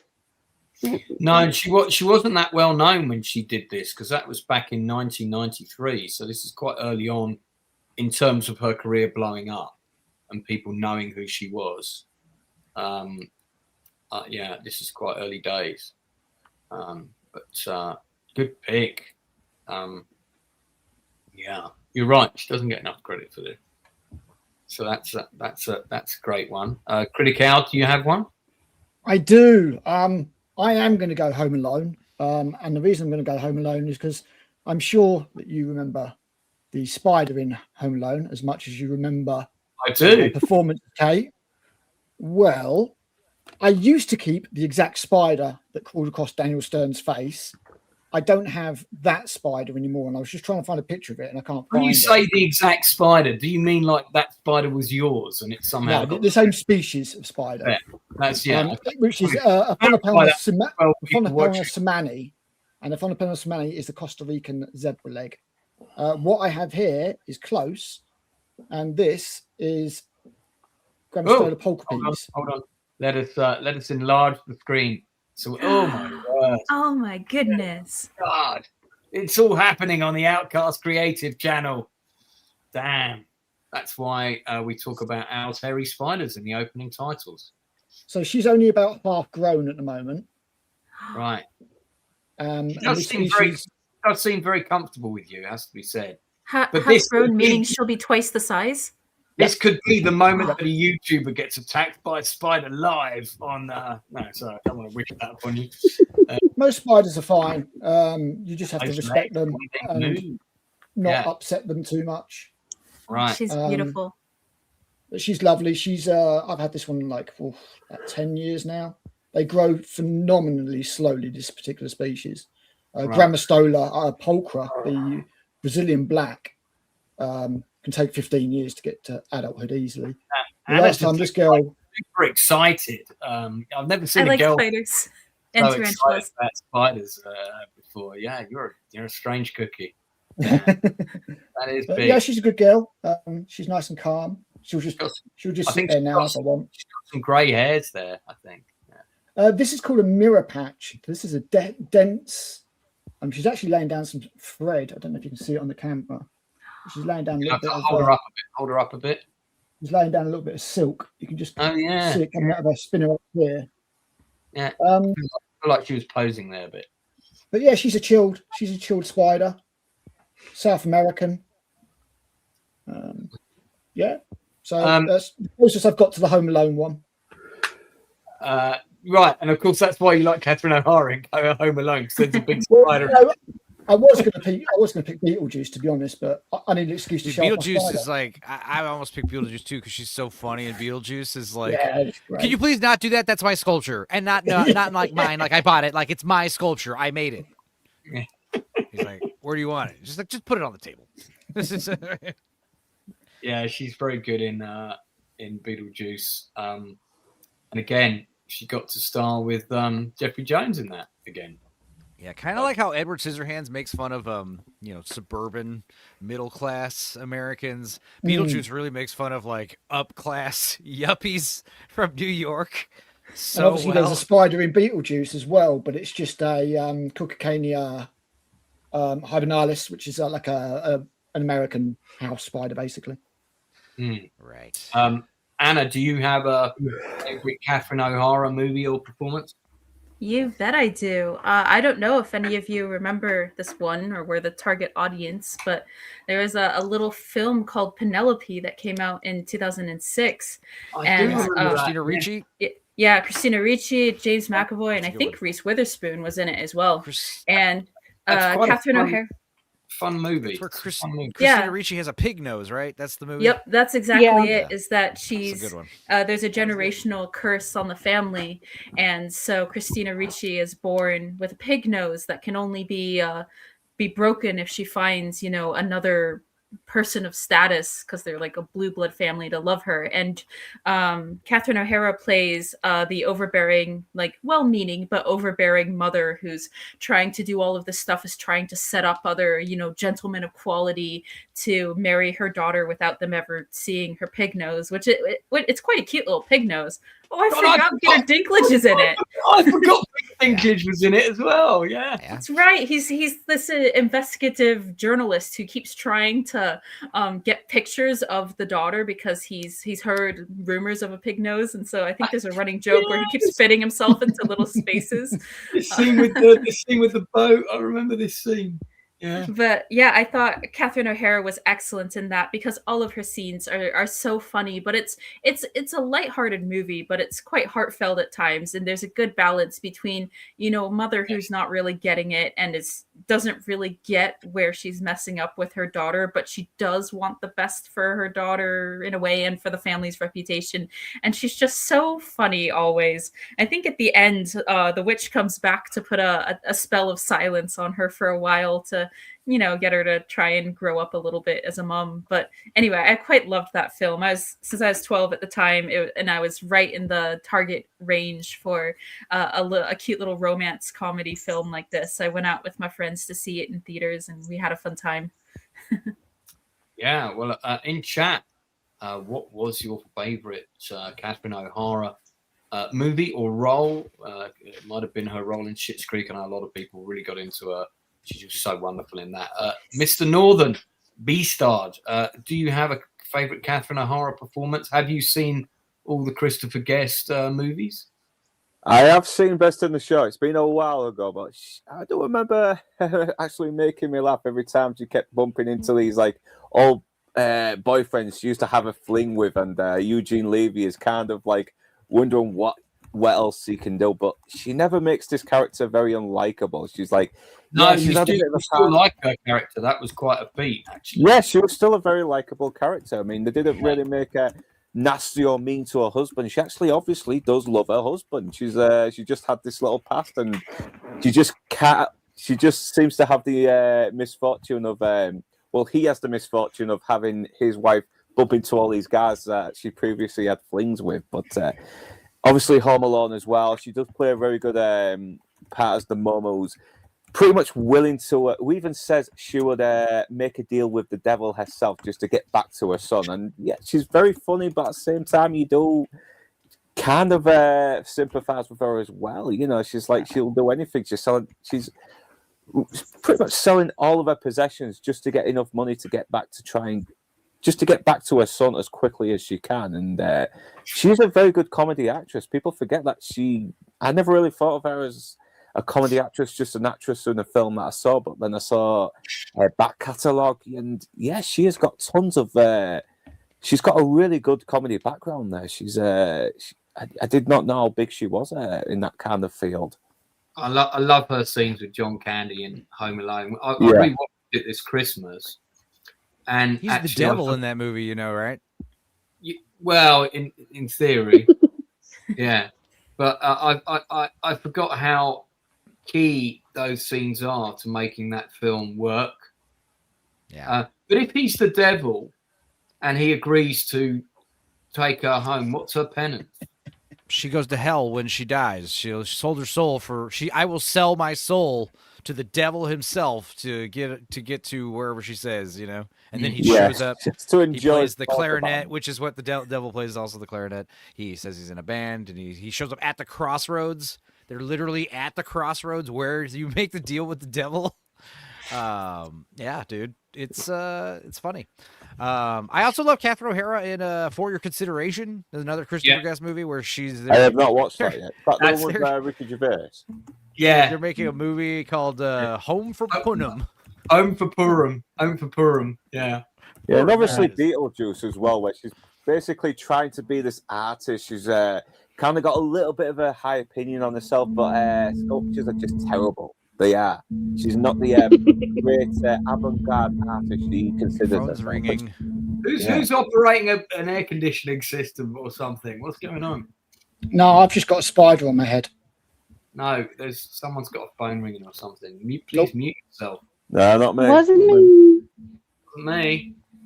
I can hear it. What's going on? Let me mute my mic, see. I haven't even got my fan on. It's not you. No, it's not Northern.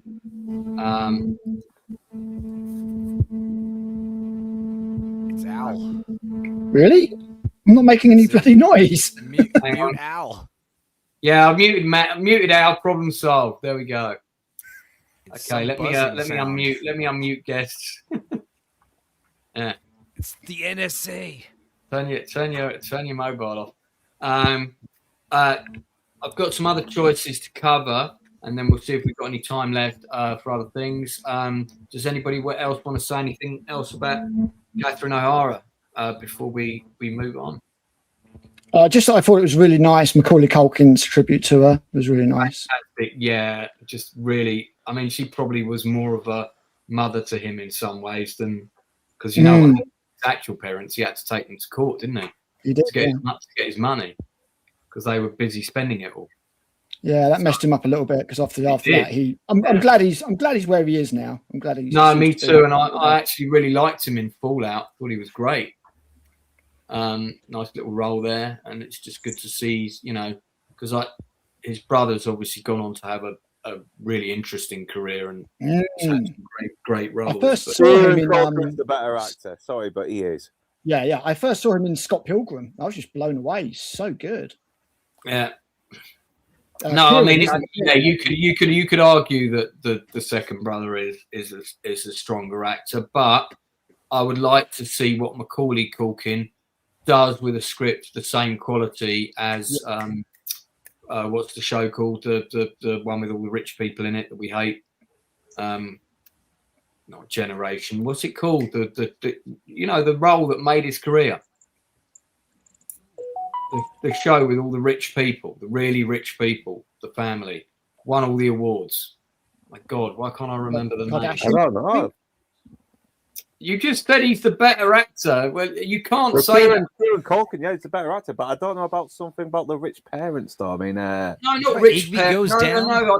No, I'm talking about Kieran Culkin is in a show where he's part of a self-entitled. Oh, yes, that's called. It's called Succession. Succession. Right, Succession. Okay. That is the show. That I was like, are you talking about Igby Goes Down? What are you talking about? Succession. A show full of rich, entitled people that are arguing all the time. Succession, yes. Not a no-brainer. Northern, you have seen Succession, haven't you? No, it's on the list. I heard it's good. It's over. Oh, guys, you got to watch it. We got to do a chew the fat on that. I mean, given the shows that have come out in the last year, that doesn't exactly narrow it down when you say rich people arguing with each other all the time. With Kieran Culkin in. He hasn't done loads of stuff like that. So, with Kieran Culkin. Anyway, all right. So, yeah, it is a very, very, very good show. 10 out of 10 all the way, and just got better and better and better. I think that was one of the big biggies in lockdown, wasn't it? People were watching. I don't think people would have discovered it to quite the same degree. We didn't. That'd be quite a lot later than. I mean, Scott Pilgrim's 15 years old now, which is 16 now, which is kind of scary. But I would like to see what Macaulay Culkin would do if he was in a show of scripts of that quality. Once I'd seen him in a show like that to see what he could do, then I could say which is the better brother. If he hadn't had like his best years completely wrecked by being all of that, with Michael Jackson and such, Well, he defended him. He did. Oh, very, very, very, very stringently. I don't think anything happened between him and Jackson. No, I don't think so. But I just think that pressure was all part of that childhood actor thing, and I think it messed him up basically. That's a whole other rabbit hole. Let's not go down that rabbit hole today. What else can we say about Catherine O'Hara? Phenomenal talent. I'm so glad that so many people are speaking, to say not only about what a fantastic actress she was, but there's all these stories coming out now about how she always knew the name of every crew member on the set. Universally liked. I've never heard anybody say a bad word about her, to be honest. Yeah, and I can tell you that that's not that common in the industry that I work in. So, even bigger props and huge regret that I won't get to work with this woman. But what a fantastic body of work, which we can enjoy for the rest of our days. And I probably will do a Christopher Guest Chew the Fat special at some point where we look at all of his movies. So anyone on the panel that would like to be in on that, do let me know. And that'll be on a Sunday at some time in the future. But cool. I'm definitely going to do that this year. Okay, I'm going to cover some other films very quickly. And then Enzo, I want to jump back on that Plague because you did talk about it before, but we didn't talk about it in much detail.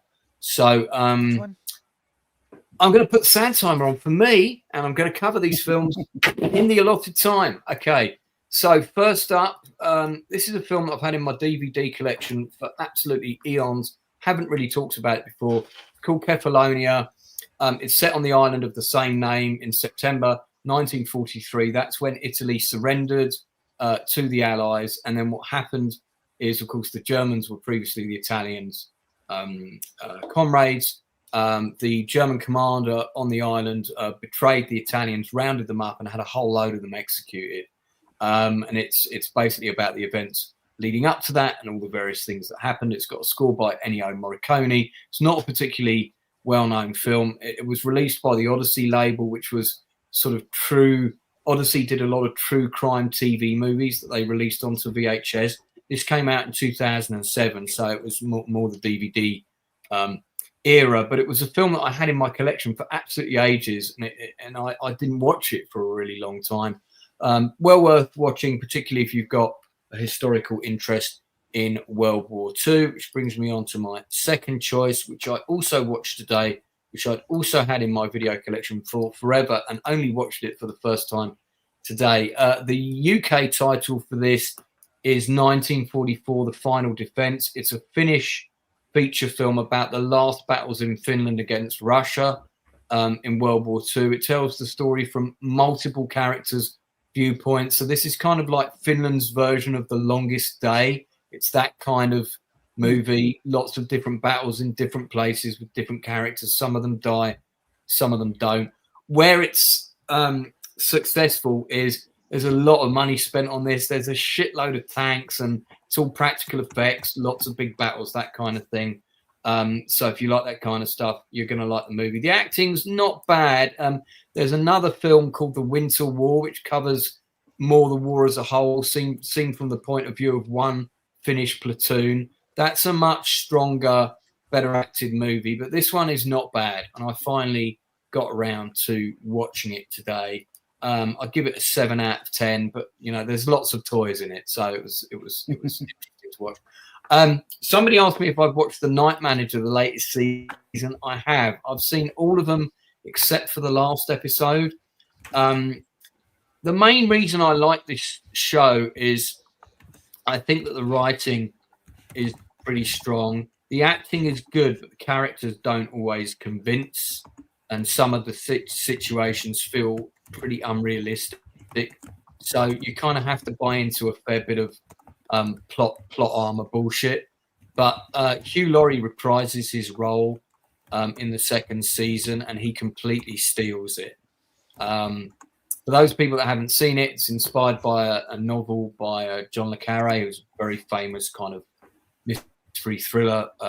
He wrote a lot of spy thriller novels, no longer with us, sadly. But so this is based on one of the characters from one of his novels. They did a first season with Tom Hiddleston. He's kind of a super secret agent. It's very James Bondish, but much more grounded. Lots of people betraying each other, lots of people double-crossing each other, that kind of thing. There's no exploding pens. There's no cars with machine guns. But there is a bit of action. There's quite a lot of tension and really good performances. My only criticism is it does stretch the believability factor a little bit.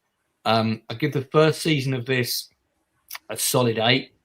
Second season, 7 out of 10 so far, but I've still got the final episode to go, so that's not a final mark. Has anybody else, I know you guys won't have seen the other films, has anybody else been watching The Night Manager? Nope. Anyone? No? Lance, I've actually seen the second film you talked about, the Finnish film. I've not seen The Night Manager. You've seen the 1944 Final Defense? Tali Hantala. I watched it recently with some friends. Oh my God! How I just thought no one would have seen this. What did you think of it? Well, these are all friends from my fencing club at university, and so they're all into tanks and weapons, and so they chatted the whole time about what was showing up, and that's out of my depth. So I just sort of sat back and enjoyed their reaction to the movie more than anything. But we had a really good time. They were going, "Oh my God, that's a later model of the T-34, and look, they've got a KV-1, and you know, that's a Stug." And that kind. There is a lot of tanks in it, all very correct to what the Finnish had, and they had a real mishmash of stuff they'd nicked off the Russians, and Yeah, that's the Finnish title. Thank you. How do you pronounce that, Anna? I don't know. I'm not Finnish. Well, I just thought that one of your friends might have quoted it during the screening that you attended. But Tali it's quite close to Tarantula. Tarantula. 1944, yeah, which I think translates to the final stand or something like that. Final battle, 1944. Yeah, like I said, it's you know it's very watchable, but it's missing some emotional tissue. There's a lot of characters, and you do kind of lose track of who's who. We kind of follow a tank crew for a little bit, then we're with another platoon, then we're with an anti-tank platoon, then we're back at HQ, then we're somewhere else. So it's got that Longest Day vibe. I think if you finish it, it's probably a lot easier to follow. But I enjoyed it though. Had it on in the background while I was conquering Stalingrad, so it all felt very appropriate. Yeah, and my time's up. There we are. Yeah, so Enzo, you mentioned the plague earlier, just in passing. Yeah, did I not talk about that? Did I not recommend that already? I think it might have got a quick mention, but very quick. And it's interesting that it's a take on Lord of the Flies, because the new BBC production of the Lord of the Flies is coming out soon, and my de facto nephews are in it, playing the twins. So can't wait to see that. Cool. And I'm going round to my bro's house to watch it. I can't remember who's doing it. But Enzo, are you the only person that's seen this? Probably. I recommended it. I think I did a few weeks ago, but yeah, it's great. Oh, it's Joel Edgerton. Yeah. Yes, I thought he directed it, but it turns out he didn't. He did direct the Gift. Did you ever see that one with Jason Bateman? Yeah, I did see that. It's awesome. But yeah, this movie was great too. It's I'm pretty sure we already talked about this, but yeah, I mean, I don't think there were any stills up when we looked at it last time, because I would have put them up quickly, and these weren't there at that time because it's only just come out, isn't it? Yeah, it's a bunch of apparently it's out on digital now, but yeah, it's about kids in the 90s or early 2000s, and they are at like a swimming school camp thing where they, I don't know, for the summer they just train, I guess, to be professional swimmers or athletes. And there's this one kid that has the plague, and it's basically like cooties, and they all don't touch him because he's a loser dork or whatever. And it's this movie about bullying, but it also kind of transcends into like light body horror. It was really creepy and well done, and just another great example that you could still make original, low budget stories that have impact. But it was neat. I recommend checking it out. But yeah, I mean, as far as anything else, yeah, I did like Wonder Man. I was kind of blown away by it. Just because it's, like I said, it's not a good superhero movie, but it's a good movie about movies. Oh, the Wonder Man. Yeah, but what about this though? What rating would you give this out of 10? I'm pretty sure I gave this one like an 8, 8.5, maybe a 9. I have to rewatch it. I don't know. But there's a little kid who's like the main bully. He's really awesome too. All the acting's like really, all the acting's really natural, and there's a lot of great cinematography with the pool stuff. Like underwater, fun underwater camera shots, and it was just weird. It was just a cool, freaky movie about how cruel little boys can be, or little kids can be to each other. Yeah, you did mention it briefly once before, but it was very brief, and there weren't any images up on the thing, so it must have literally just dropped. Cool. Did you see it at the cinema? No. Okay. Anna says, I bet all the child actors were all great friends on set too. Not on Lord of the Flies BBC production, they weren't. I'll tell you that now. Ooh, dude, remember I always loved the freaky That freaky '90s version of Lord of the Flies, man. That one was so hardcore. Yeah. Where they take like a real severed pig head and put it on the spike. Yeah. You know, and I saw that. Man. I saw that at the cinema. One of the actors, wasn't it? Balzar Getty was one of the two boys. Balzar Getty's the main kid. Yeah. Yeah, that was like his first. That was like one of his first roles. I'm not sure whether the other kid went on to do much. But Getty was really good in it.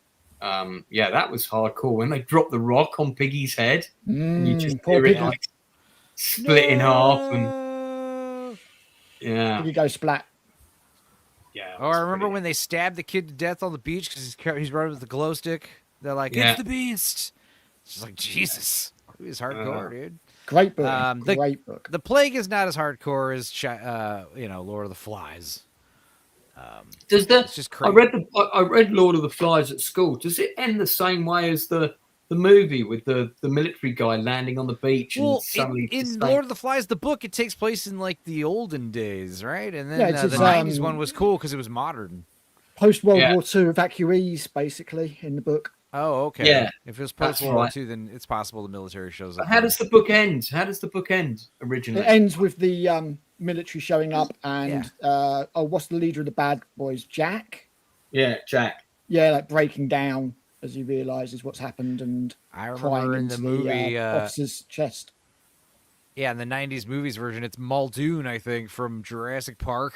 It is. Peck. And he just looks at them and he's just like, "What the hell are you kids doing? What the heck are you kids doing?" Yeah, and it literally just cuts. It just ends, cuts to credits, and Bob. Yeah, Peck, it ends the same way in the book. It ends up with the being rescued and them crying as they realise the enormity of what they've done. Same thing with Apocalypto, just ending with the boats on the horizon and stuff, and they realize, like, what the hell? What are we doing? I actually had a conversation with Bob Peck's agent because I wanted to invite him to a play I was directing because he was always on my list of people to work with. And that was when the agent said to me, it was Sticks and Stones, it was my play about Northern Ireland. And she said, well, he's not very well at the moment. And I was like, oh, God. And she said, yeah, it's quite serious. And, and I said, I don't suppose he'd be up for me interviewing him. And I don't know why I said that, because YouTube didn't even exist. I mean, social media didn't even exist. This is 1999, it was, I think, summer of 99 or March of 99. And, but I just, the first thing that came to my head was, oh my God, this is an actor I really want to meet. I want to talk to him about his career, and just me and him. It wasn't like I was going to record it or anything. And she said, she just said to me, I honestly don't think he's well enough for that.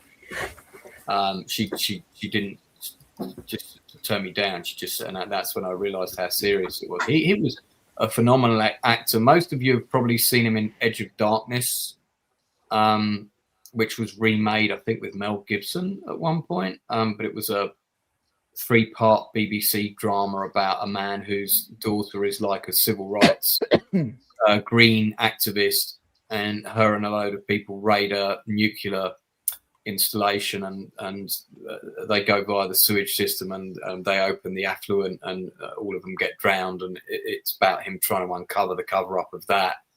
And it's a really, really good show that won shitloads of awards. But he also was in the Falklands drama called An Ungentlemanly Act. And that's an absolutely superb film. And the director of An Ungentlemanly Act has been on my channel, Stuart Urban. So you can find, sorry, we went down a Bob Peck rabbit hole there, but a well-deserved rabbit hole because he doesn't get shouted out enough. And was definitely one of the best actors of his generation by far. We lost him too soon. Real shame. But hey, there we are. So Enzo, anything to add? No. What else did I watch? We got 10 minutes. We got 10 minutes of the show left. So if anybody else wants to chip in anything that they didn't cover, Coma. I watched. Yeah, Coma. Somebody actually went, yes, I'm going to watch something else that someone recommends. Al actually did it. We talked about Coma last week. Was that? Were we right? Was that building creepy or what? Yeah, it's. I've seen it used in other movies as well. The Jefferson Institute. In other films. Yeah, the Peterson Institute. In the movie, that building is so creepy. One or two. Yeah. So we recommended this to you last week. Yeah. You went away and found it. Yeah, what did you think? Very young Michael Douglas. I thought it was great as a sort of a sort of medical mystery thriller. You could really feel Crichton's experience in the medical side of things. When this was released, it was completely promoted as a horror film. Right. Okay. It was the trailers. Everything was very. I think it was I don't know if it was a AA or an X certificate in the UK when it was. I certainly wasn't old enough to go and see it. I was a wee bairn, but when it came out, I'd only just seen Star Wars when this came out. Genevieve Bujold, she's great in it. She's so good. It's probably her best performance. I think so. Yeah. It's a great movie. It does, for some reason, the poster spoils the end. I don't know why it does that. I get where you're coming from. It basically shows the end of the film, which is a bit weird. But yeah, it's really good. She's great in it. Trying to unravel the conspiracy that's all around her. The general plot is really good. I thought it was directed very well by Crichton himself. Yeah. And yeah, she's just such a great character. She's like dogged and persevered, but she never ever goes to the realm of like girl boss. She's always vulnerable, always, one step ahead mentally, but never physically, kind of thing. I thought it was a great film. I really, really enjoyed it. I recognise that actor with the massive kipper tie. This guy at the back here, but I can't think what I've seen him in. He looks like a young Fred Gwynn there, but it's not Fred Gwynn. Fred Gwynn would be much older, I think, at this point. Tom Selleck's in it. Not for a lot. Yeah, he is. And this guy's got Tom Selleck's moustache. He does, yeah. And he clearly borrowed it from him. And Rip Torn plays like the head doctor dude. Having watched it, what would your rating be? I'd give it like an 8 out of 10. I mean, it's not like Westworld, but I enjoyed it. I thought it was really good. Yeah. It was surprisingly hard to track down. I did have to go via online to find it because apparently there's been like either remakes or stuff that's been named the same thing. There's a remake there's like a 2-part like sort of TV remake that was in the early 2000s. I've never seen it. It is another version of it. Yeah, it's a good film. I mean, it's as a kind of mystery thriller type thing. It keeps you guessing, and the end twist, as it were, is maybe a little bit predictable. But no, I thoroughly enjoyed it. I thought Michael Douglas was good. I thought Genevieve Bujold was exceptional. Yeah. I thought it was a quality film. Good way to spend an hour and 50 minutes or so. Marvelous. I have seen the latest episode of Fallout, which we've kind of stuck at the end of the. I'm up to date on Fallout. It's just the finale to go now, isn't it? It's tomorrow. Yeah, people seem quite divided on it. I quite like it. What's that feedback? Someone's being attacked by bees. Not my tarantula, I can tell you that. That's just sat on my head. Fallout. Al. Let me test. It's not Al, because Al hears it. It's whoever's it's not someone hearing else. feedback right now. It's you. If you're not hearing that, it's you. Yeah. Get your shit together. No, oh yeah, hang on. What's this picture for? So that's the one that's my old one that I used to have. That's the Costa Rican zebra leg. That is the actual species of spider that crawls across Daniel Stern's face. Okay. It was called Barry, the actual spider. It was all real, but the scream was added in later. He didn't scream because he didn't want to scare the tarantula. Oh, okay. He just did the expression. Yeah, and they added the scream in later in a dub. Is that the one that you used to own? That one? Yeah, that's my spider. Blimey. Do you still have that? That's pictures from like 15 years ago now. So. Oh, so she's no longer around. No, afraid not. That's a proper Costa Rican zebra leg. The ones that come over now are from Guatemala. They're nowhere near as beautiful as that. That is the original, stunning. So we're now having archaeological and spider of the week. Getting all these new quirks on the show, which I just... This is it, it's why the people tune in for Anna's archaeological stuff, and hopefully there's no arachnophobes. Did you do your archaeological tip of the week, Anna? I can't remember if that got included earlier. I always can if you want me to, but I wouldn't want to take Enzo's time. Please. I don't know. What is this Enzo, joke about me eating all the time? Just quickly on Fallout, I really like the Lucy and Ghoul story. I think the rest of it is unnecessary. I think Fallout could have just been those two exploring the wasteland, encountering various things. The fact that they're trying to explain how it all happened in the past, completely unnecessary in my opinion. I don't like meandering. I don't like the flashbacks to the past. We could have had a little bit of that to sandwich the show. Maybe something to set up at the beginning, and maybe a revelation in the last episode. I don't need it every episode. It makes it very disjointed. And that whole storyline that went on with the Snacks Club was just absurd. It's just pointless. I mean, no one cares. It's about what's happening with the show now. It's like gone all over the place. Inserted joke by some idiot writer that went, "This will be really funny," in the writers' room, and it was kind of funny for like the one episode that it was done. When the woman kind of arrived with the guard, and then they quoted some law at her, and she kind of turned around and didn't do anything.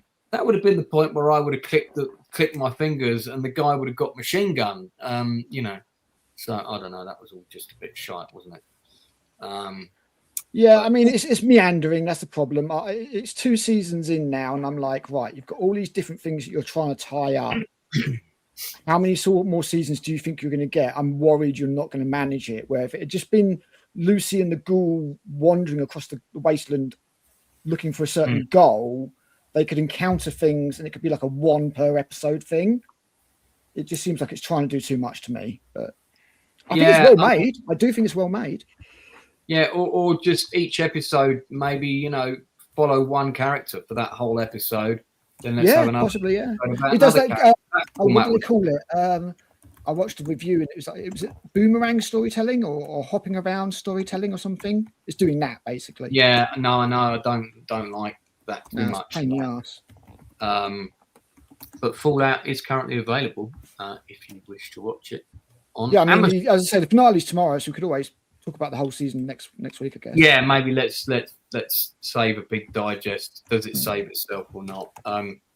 Interesting comment from Aaron Charman in the chat. I watched LaQuisha, an indie movie about a white guy who pretends to be a black woman to get past diversity-based hiring at a radio station. It was pretty funny for an indie film. I feel like that might be an idea for me to get funding for my next movie, though. It sounds like Tootsie. It's Tootsie, except he's a black woman. Yeah, I think I remember seeing a trailer for this, actually, to be honest. Yes, and it could be funny. It's no. What do you think of it, Enzo? It's one of those movies where like this guy is like just he's the star. It's all like his like stand-up bits basically. He's like cycled into this movie, and it's just very preachy and silly. But yeah, when did it come out? 2019. Yeah. It's like I think somebody's talked about this before. It might have been you, Enzo. To be honest, it was me. Yeah. If you talked about it, I didn't remember it, so that shows how much of an impact it made on me. It was on one of my shows, I think. I was talking about it. Right. Okay. Yeah. All right. Well, we'll start to wrap things up there. I've got 3 industry interviews coming up. The first of which is tomorrow. There is a TV show called Harry Wild, which apparently is quite popular. I've never even really heard of it, but then someone told me Jane Seymour's in it, and I'm a big Jane Seymour fan, one of my favourite Bond girls. And tomorrow, my guest, who's Jackson Ryan, who is an actor who has recently come to London, and by recent I mean like literally a week ago, and he put a networking post up on a industry group that I'm in, and he's just shot an episode of Harry Wilde. He's like the guest character in that episode, so he's not just got a couple of lines. He's got a decent part in it. He's done a couple of movies, and he's done about 4 short films. So we're going to do an interview with him tomorrow, really sort of talking about, when a young actor arrives in London. I mean, fortunately, he has got an agent, which is great. But what can he do? What things can he do to be proactive, to find work and stuff like that? And of course, we're also going to talk about his time working on Harry Wilde. We're going to talk about what it was like to work with Jane Seymour, because he had most of his scenes with her. So so it's going to be pretty interesting. So Jackson Ryan's coming in tomorrow. Then I've got an industry interview on Monday next week. Grab my diary here. I think it's Monday. I just want to double check. Monday, the 9th of February. And I've also got an interview on February the 5th. So let me talk about the 5th first. I've got the founder of Fearsome, which is a big club night in London. He's coming in. That's Gavin. I forget his surname, but Enzo knows because I've just sent it to him. Anyway, Gav from Fearsome is coming into the channel. He's doing an interview with me on Thursday. That'll be just before open bar for about an hour, because that's the only day he could do. So the founder of Fearsome, which is also a record label in London, they're coming in and chatting with me. And then the following week, I've got a singer coming in on the Monday. And then I've got DJ Carly Denham coming in the following Wednesday. So who's a big female DJ in the UK. So there we go. So that's four more in the next couple of weeks. I've got a guy that I want to put in touch with you as well. He's independent film director. He seems to be doing please do. As you know, the two main things the channel does really is, one is we're here to kind of review and recommend stuff to you and occasionally warn you from stuff, or as Rebel Rose calls it, the warning of the week, which will now be her thing. I've decided. Their thing. Critical's got the spider of the week. Anna's got the archaeological find of connected to film for the week. Stupenzo's got Mexican dish of the day, and Northern will think of something. So I can't promise you that. Something potato based. We'll think of something that ties into miserable weather or something like that.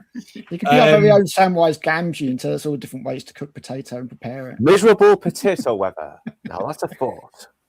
It is pretty miserable weather right now. So actually, Enzo, there's even a thumbnail I forgot because there were so many of them that I got hit with at once. So I'll have to let you know about that one as well. So Stupenzo, what you got coming up? Anything you want to plug, buddy?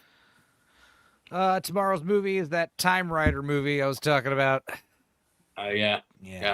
That's gonna be fun. I think tonight in my Discord I'm gonna be watching Finishing All's Fair. I had a few people start watching that with me, and everyone now we're all hooked. I got like a dozen people watching All's Fair. Like, when are we gonna watch the last 3 episodes? Cool, man. This is you start watching ironically, and then you might start enjoying it unironically. It's hilarious. It's so entertaining. I don't care who you are. So, how many? You've got 3 episodes left. 3 episodes left. Yeah. So Stupenzo, based on the episodes you've seen so far, what is your Nielsen rating of All's Fair? I have talked about this show ad nauseum. You have. I mean, it's so bad, it's amazing. It is definitely. We keep laughing at Kim Kardashian's hilarious outfit she wears at legal proceedings. There's this wonderful scene, I think at the end of the first episode. It's like the first or second episode at the end. Her husband announces that her younger star quarterback, athlete, Super Bowl winner, Super Bowl champion husband. He's not happy with the relationship because he feels minuscule compared to her and her great career and vast accomplishments. So he's divorcing her. But the truth is because he's having sex with her secretary. But there's this scene where Naomi Watts and Niecy Nash get the call that she's upset. And they show up and they walk into her giant opulent mansion. They're like concerned, looking for her. And it's a shot of them walking into the room and they look concerned. And then the camera cuts to Kim Kardashian sitting in this like this ridiculous chair next to a gigantic fireplace wearing this like fur coat. And she like turns and looks at the camera as the camera like pulls in on her, and you can see she's been crying, but not enough to where she's like been ugly crying. She has like a little like Native American tear, coming down her cheek, and she's just like being strong. And then it cuts to them like having girl time where they're all like drinking wine. The couch is so huge they each have a corner of the couch to themselves, and they're all like 15 feet away from each other. This sounds terrible. If you showed me this, I'd be like Malcolm McDowell in The Clockwork Orange. Actually, I feel. Please, I beg of you. It has some of the funniest dialogue. It won't be complete if we don't find a picture of that couch. Do you think you can find a picture of that couch online? I mean, probably. Here, hang on a second. Just give me a moment. Well, while you're searching for that, people, please also check out Rebel Rose's art, Percy Rachel art. Also, is your crowdfunding, is your GoFundMe still running, Rebel? Yeah, it's still going. I want to post the link for that in the chat because you're a mod, aren't you? So you should be able to do that. I want to post that in the chat real quick. Please give generously if you can to Rebel Rose's fund, or if you want a piece of commissioned art, check out her artwork on Instagram under Rachel Percy Art. And you can see some of the brilliant stuff that she's done. She's done a couple of commissions for me. People were very pleased. I might have something else. Well, I need to pay you some money, but I might have something else for you down that road in the not too distant future. So, just want to be able to give you some money for it. So, but I'm trying to raise the funds so that I can give you a job. Northern, do you want to plug anything? Yeah, I'll be doing Miami Connection on Friday. Rebel Rachel wants to join. I'm hoping I can get Inside Man and anyone else that wants to jump on Miami Connection, 7 p.m. UK time on Friday. Please let me know. What happened to Inside Man today? Because he was on the blue collar thing, wasn't he? Was he? He's probably still on it right now. Probably still talking. Is it still going? he loved Postman. Like, that's fine. If he wants to stay on there and talk about the Postman, that's fine with me. Because we did talk about it briefly, and that could have turned into a 1 hour. I have to tell you why it's good. Hey, we could do a chew the fat on how awful that film is sometime. We could actually. You and me will do that, Al. We'll do that for sure, mate. I don't do a lot of streams on why things are bad, but I am doing a big Masters of the Air videos. So there you go. There's the Percy Family Moving Fund. Tells you all about it. It's a very good cause. Do click on that, and if you can spare a few bucks, Rachel, and also share my screen, Lance. Very, very, very grateful to you. Thank you very much. Stupenzo, here we go. All right, this is what I was talking about. This is her. This is them showing up to Alora's house because they're concerned because she just got the call that she's getting divorced. Alora! No. I love to zoom in. My God. This is a real show. Dude, yeah, okay, so this is a couch. Wait a minute. There's the couch. Oh, yeah, that's a lot. There's corner 1, corner 2, corner 3. Where do we see like the whole couch? Hang on. Let me. Who made this? I don't want to. Well, listen, Glenn Close is in this. Just saying. Oh yeah, she's hilarious. Let me see. Wow. I'll see if I can find the cat. Oh my God! All right, hang on. Anyone else? All right. Ned Avatar doesn't look old enough to. All right, I'm sharing my screen again. Okay, here we go. Here's the couch. Oh my God! It's just it's like this house is like so. Wow. The point is, Kim Kardashian wants you to know she's just like us, guys. She's a normal woman, just like us. Yeah. Just lives in I it. guarantee. Minimum basics. She's only got 20 different outfits per day.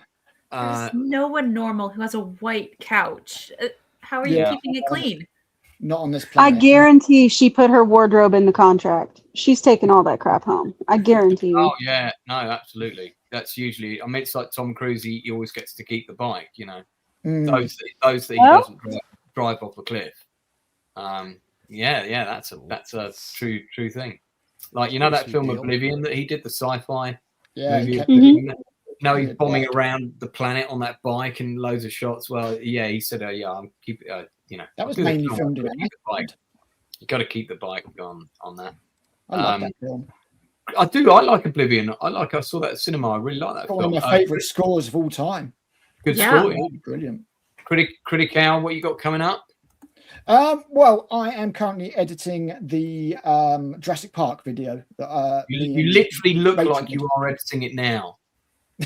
It is actually on that screen. I haven't been doing this show. I was doing stuff with Da Vinci during the Postman. I can tell you that. Other than that, I will of course be reviewing Starfleet Academy episode 5, where it is rumored that they are going to ruin Benjamin Sisko. So let me in advance.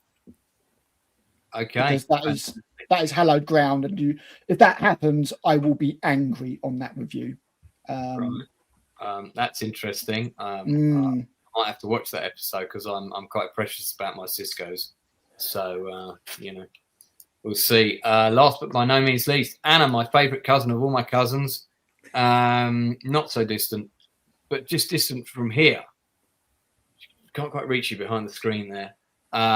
What are you up to? Anything you want to plug? Archaeological fact of the week, etc. Well, you'll not find me anywhere because I don't have a social media presence, but I think later, this Sunday or this Monday, perhaps, depending on Lance's schedule in between. Well, you've got all these wonderful upcoming interviews, so whenever works for you, I suppose we will talk in far too much detail about the art, design, and production for The Return of the King. Return of the King. Something I know too much about. More even than most people who know too much about it. So I it's been great fun doing those streams because due to my terrible memory and brain damage, it takes me a while to recollect specific facts. Fortunately, Anna just rolls them out for me like an encyclopedia on verbal mode. And we have the Chew the Fat Lord of the Rings streams. These streams have gone down really well because I think also because we're doing a slightly different angle. Plus, obviously, we both look great as elves, which people really appreciate. Pretty soon, the AI will be here where we can just talk as elves on the on the stream live. Can't wait for that technology. As Anna said, it's very much a focus on the art and production design of the show, and we've got 8 topics that we pick, and we both pick our favorites of those topics, which include things like favorite weapon of the movie, favorite cultural prop, favorite interior location, favorite exterior location, and so on. Favorite giant spider of the movie. Yeah, well, that's only in Return of the King. Yeah, I suppose you could choose the ones from The Hobbit. So that's on. That's probably going to be on Sunday at 8 o'clock, I think. And if I have to move it from Sunday, we'll reschedule it. But fortunately, mine and Anna's time is quite flexible at the moment. So no big cousin barbecues this month. It's too cold. That's it from the Nielsen ratings this week. It just remains for me to say thank you to all 6 of the panel. Well, 5, including myself, especially Stupenzo, who always does all these fantastic thumbnails for me. Really appreciate that, buddy. Can't thank you enough. As my artistic skills are not very prevalent in that area. Thank you, Dead Gamers, for a $5 super sticker for nothing in particular, but I appreciate it very much. Aaron is watching Return of the King at the cinema tomorrow. Nice. Is it on in the UK tomorrow somewhere? What day of the week is it tomorrow? Wednesday. Oh no, I've got an industry interview tomorrow. I can't come, mate. Otherwise, I'd be there. And Anna, you can answer this question next week because we have to wrap it up there. We've gone over already by 15 minutes. So thanks very much to Rebel Rose, Northern English Bastard, Critic Al, and my distant cousin Anna, and of course Stupenzo. Thanks to everyone in the chat. Thank you for the super chats as well. A couple of those. That's always nice. We will see you again next Tuesday at 9 o'clock. I will be back tomorrow with my guest actor at 8 o'clock. Do join me then. Don't forget to like and subscribe, share the love, and always tell the people that you care about that you love them. I'll see you all again real soon. Bye. Welcome to the Nielsen Ratings 2026, where we talk film and TV with oldies in the mix. We chat all things actors from Mel Gibson to Ice Cube, cause at the Outcast Creative we got the coolest panel on YouTube. Every Tuesday evening we start at 9 UK time. We cover all the genres from sci-fi to true crime. Our super cool panel rates the latest releases along with all the cool films like The Wild Geese. He's creative, how about you? Share your passion, join the crew. At Outcast Creative, we're breaking through. Hang with Lance and the Outcast crew. Hang with Lance and the Outcast crew. Interviews with fellow artists on the rise and reviews that might surprise. Films, TV shows, some